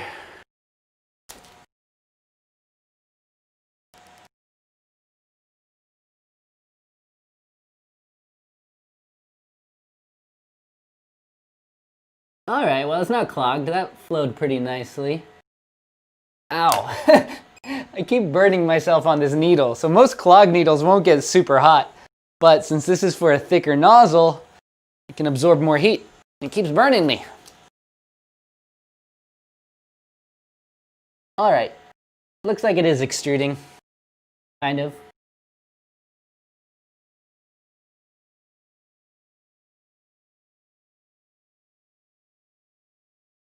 Definitely slowly. Let me push the cloggy thing through the top too. I just want this to work.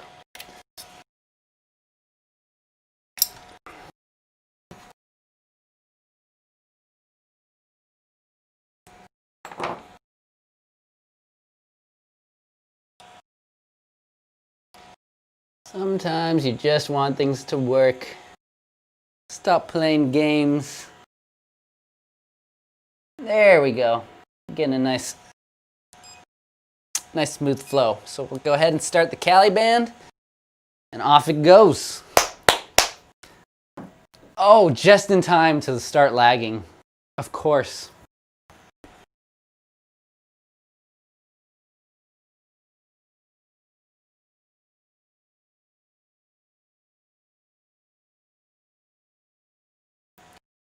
Of course. That means it's time to take a sip of water, right?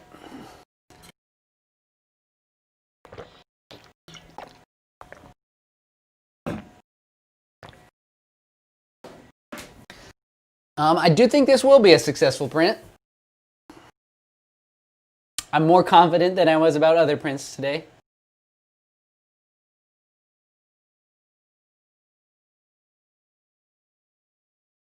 Okay, we're back. We're back before the print starts.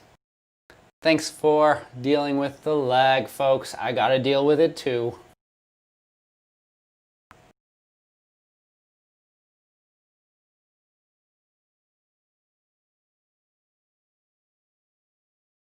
All right, Caliband. I think the Caliband will work great. That was a pretty good, super speedy tutorial, right? I should just do quick tutorial videos like that. How to do a Caliband. Maybe. I don't know. Do you think that would be an interesting series when I don't have a video? Would you rather have me do a 5-hour live stream or a quick 5-minute tutorial that's a little more polished? That's the question. Because in a week where I don't have a real video ready, I got to get something else out. Keep YouTube happy. That's what I'm learning. It's no joke, man. Apparently, if you don't make a video for 1 week, everyone in the world forgets that you exist. And your viewership goes down across all your videos. But really, I guess that's just YouTube trying to silently nudge us to make more content.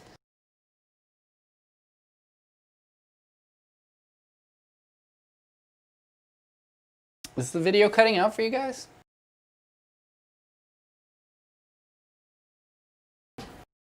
With audio? The audio should be good.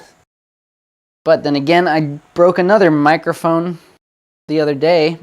This one should be working just fine. All right, temps are almost ready. I'll give it another quick attempt at a purge.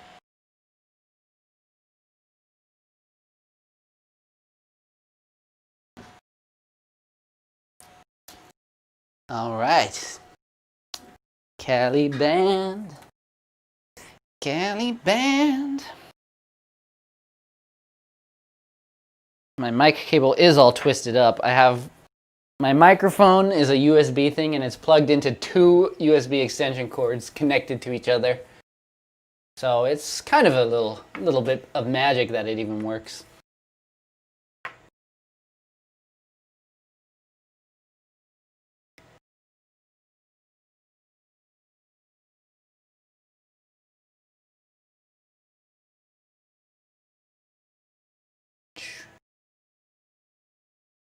Yeah, I know the tutorials are definitely for a specific audience.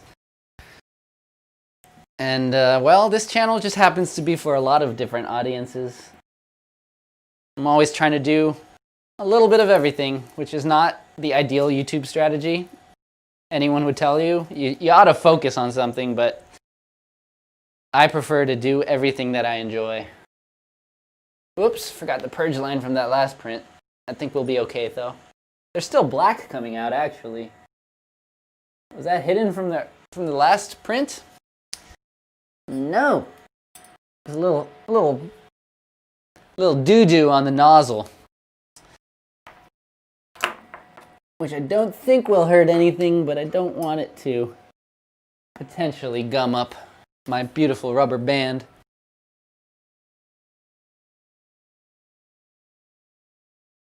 Alrighty, there it is, the Cali band. Wow. California looks strange from this angle.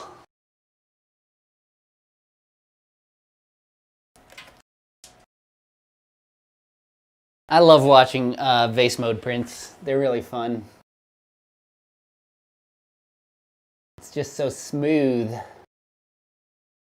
And honestly, what I really like to do with vase mode prints is just double the nozzle width so that the printer prints really fat layers. And that would probably work quite well for this Cali band.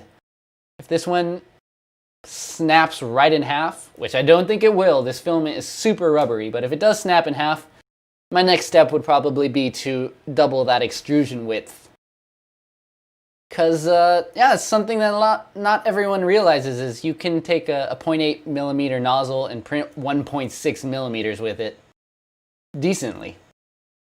As long as you're not trying to get the cleanest print in the world, but you can put out that much material. Why California? Because it's the hometown, and someone suggested it. I thought it was a good idea. It's a good shape to turn into a rubber band, I guess.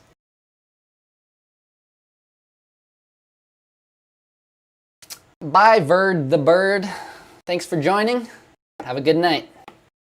See you next year, I suppose.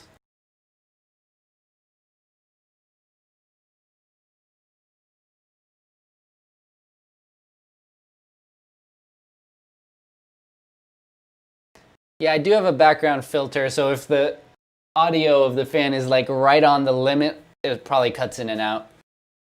But I can tell you the fan is pretty quiet. Running behind me right now, it doesn't bother me. I can hear it, but it's definitely among the quieter printers. Wouldn't be annoying in a studio, but I would definitely give it an enclosure and maybe even active ventilation if you're printing a lot of funky materials like rubber. Who even knows what little rubber fumes in the air will do to people?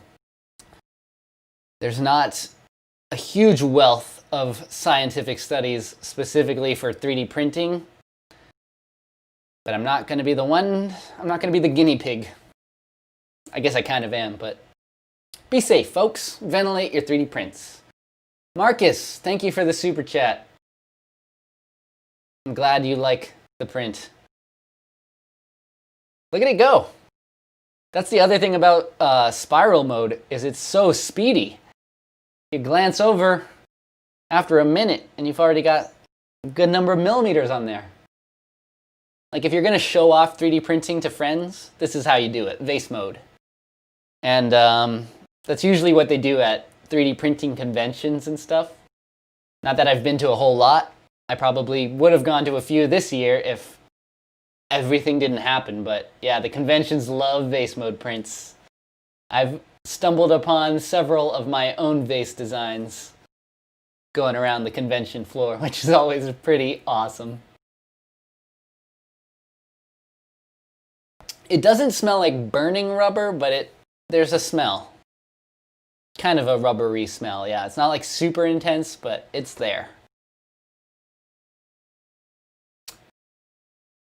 Magic, you missed the start? You mean you weren't here for 3.5 hours?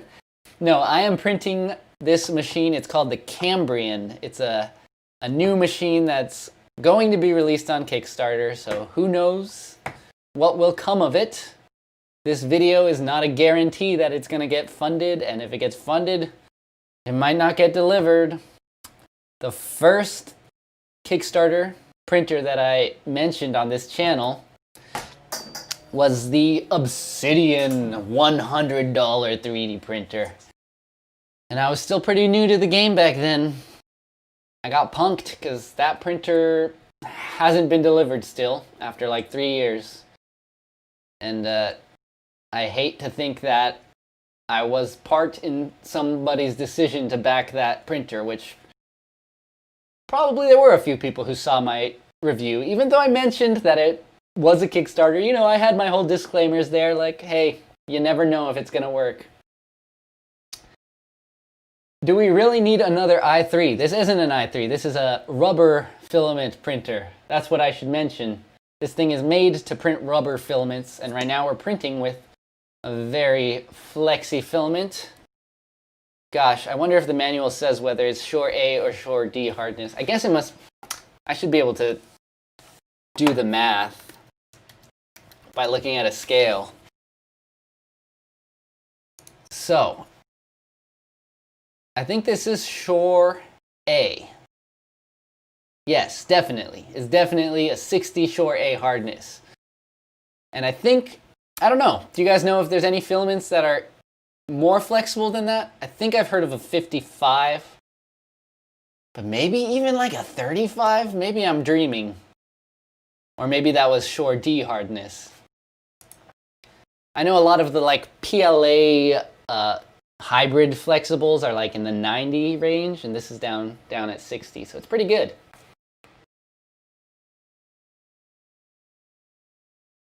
Yes, Oscar, I'm glad you like the SV01. That's a printer I'm more confident to recommend because it exists. They have a good reputation. They've got good ratings on Amazon and all that. So I feel a bit more comfortable in assuming that I'm not the only one who has had a really great experience with that printer. This one, I'm not so confident. I'm not saying, oh, this is a terrible printer, because these are probably some of the best flexible prints I've gotten. At this speed, actually, super impressive. But it's not the production version, so whatever corners they might cut, or whatever benefits they might add to the final thing, it's not gonna show in this particular printer.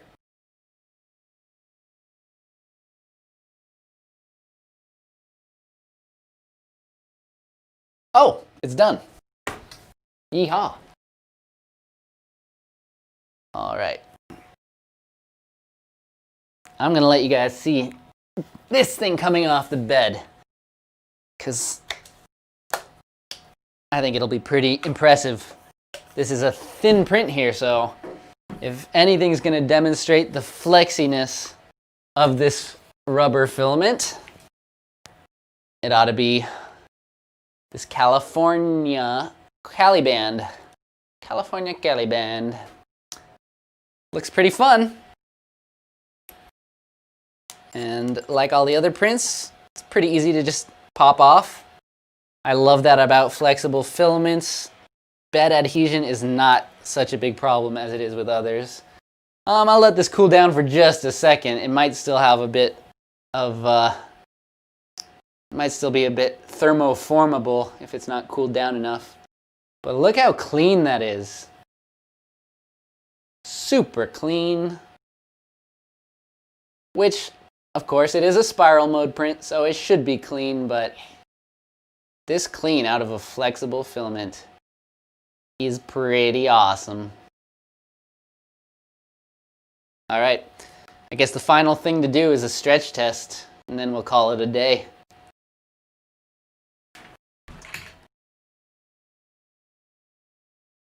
Are you ready? Ooh, I want to place bets again. I'm going to just stretch this out until it no longer returns to its original shape. So my question is, how much stretch can this thing handle? What's your guess? You think it'll stretch beyond the limits of this screen? I think it might. All right, ready? Are your bets in? Let's do it. What's the easiest way to do this so you can see? Gotta stretch it like this from the front. My scientific stretch tool. All right, ready? Here we go. Uh-oh. I'm feeling some resistance. All right. That was like a 150% stretch. I don't think it's gonna stretch the whole screen, guys. Oh, it's scary. Is it still good? Yeah, still pretty good. All right. Ooh. Wow. It felt like it was kind of getting destroyed, but it's still good. All right, I'm gonna go for the full screen stretch. Here we go.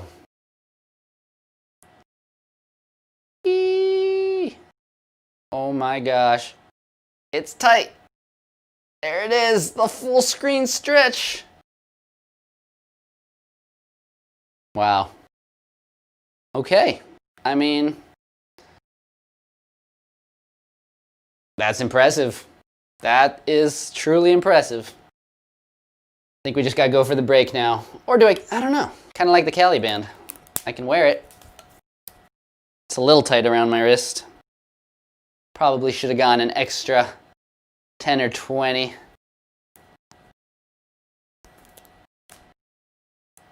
But yeah, totally functional actually. As a Caliban, it's functional. Whoops, I spoke a little too soon, I think. It's starting to get fatter from being around my wrist. This is California 30 years ago, and this is California now. It shows global warming. I don't know what I'm saying. All right, we're gonna stretch it to break then, just to see what this rubber can handle. Oh my gosh, I'm scared. Ow! Ouch. Okay, that only hurt a little bit. I don't know where that went. Anyways, that was pretty impressive. The Caliban, super stretchy. What am I saying? What's my conclusion here? Well, I unboxed the Cambrian Pro printer by Atomstack 3D. It'll be live on Kickstarter January 5th. If you've got the money to invest and you're eager to be one of the first to have it, you might want to check it out. Otherwise, if it were me, I would wait until a few more people have it in their hands just to make sure it's really working as great as it possibly could. And I'm probably going to keep this as a rubber filament, even though you could switch between PLA and rubber. Looks like a bit of work to swap out the heads, or I don't know, not really. But I think I would only get this printer if I was definitely intending to print a lot of rubber filament, and then that's what I need. If I'm just like, I need to print a lot of stuff out of rubber, this might be a good machine, if the price is reasonable. I'm guessing it'll be around the $400 range, but that's just pure speculation. Anyways, this was a fun mystery unboxing. I had no idea how it would go. There were definitely some hurdles along the way, but we got some really good prints. The Caliban And perhaps even more exciting is my new little thumb cover for my game controller so that it can live through a few more extremely intense gaming sessions. I'll definitely be printing out another one for that second stick there. It looks really good, and yeah, like you saw with my little demonstration, this rubber filament is way more grippy than the Ninja Flex TPU. I have some other experimental flexible filaments that I'll be testing soon too. I think they're 1.75 millimeter filament though, so I might have to print it on my other printers. Or I can try printing it with the 1.75 millimeter extruder that comes with this machine.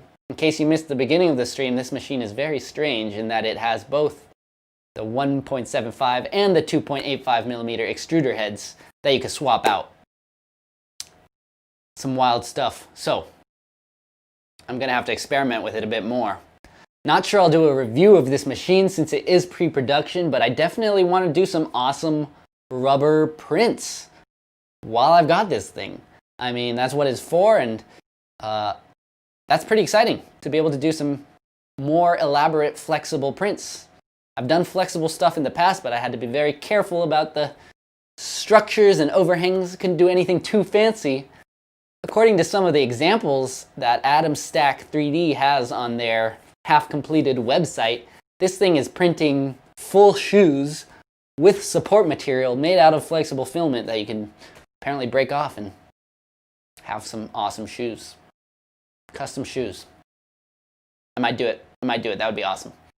Anyways, that's going to be it for today's stream. I think we got a good amount of content in there. Even threw in that little 5-minute tutorial. So what more do you want from me?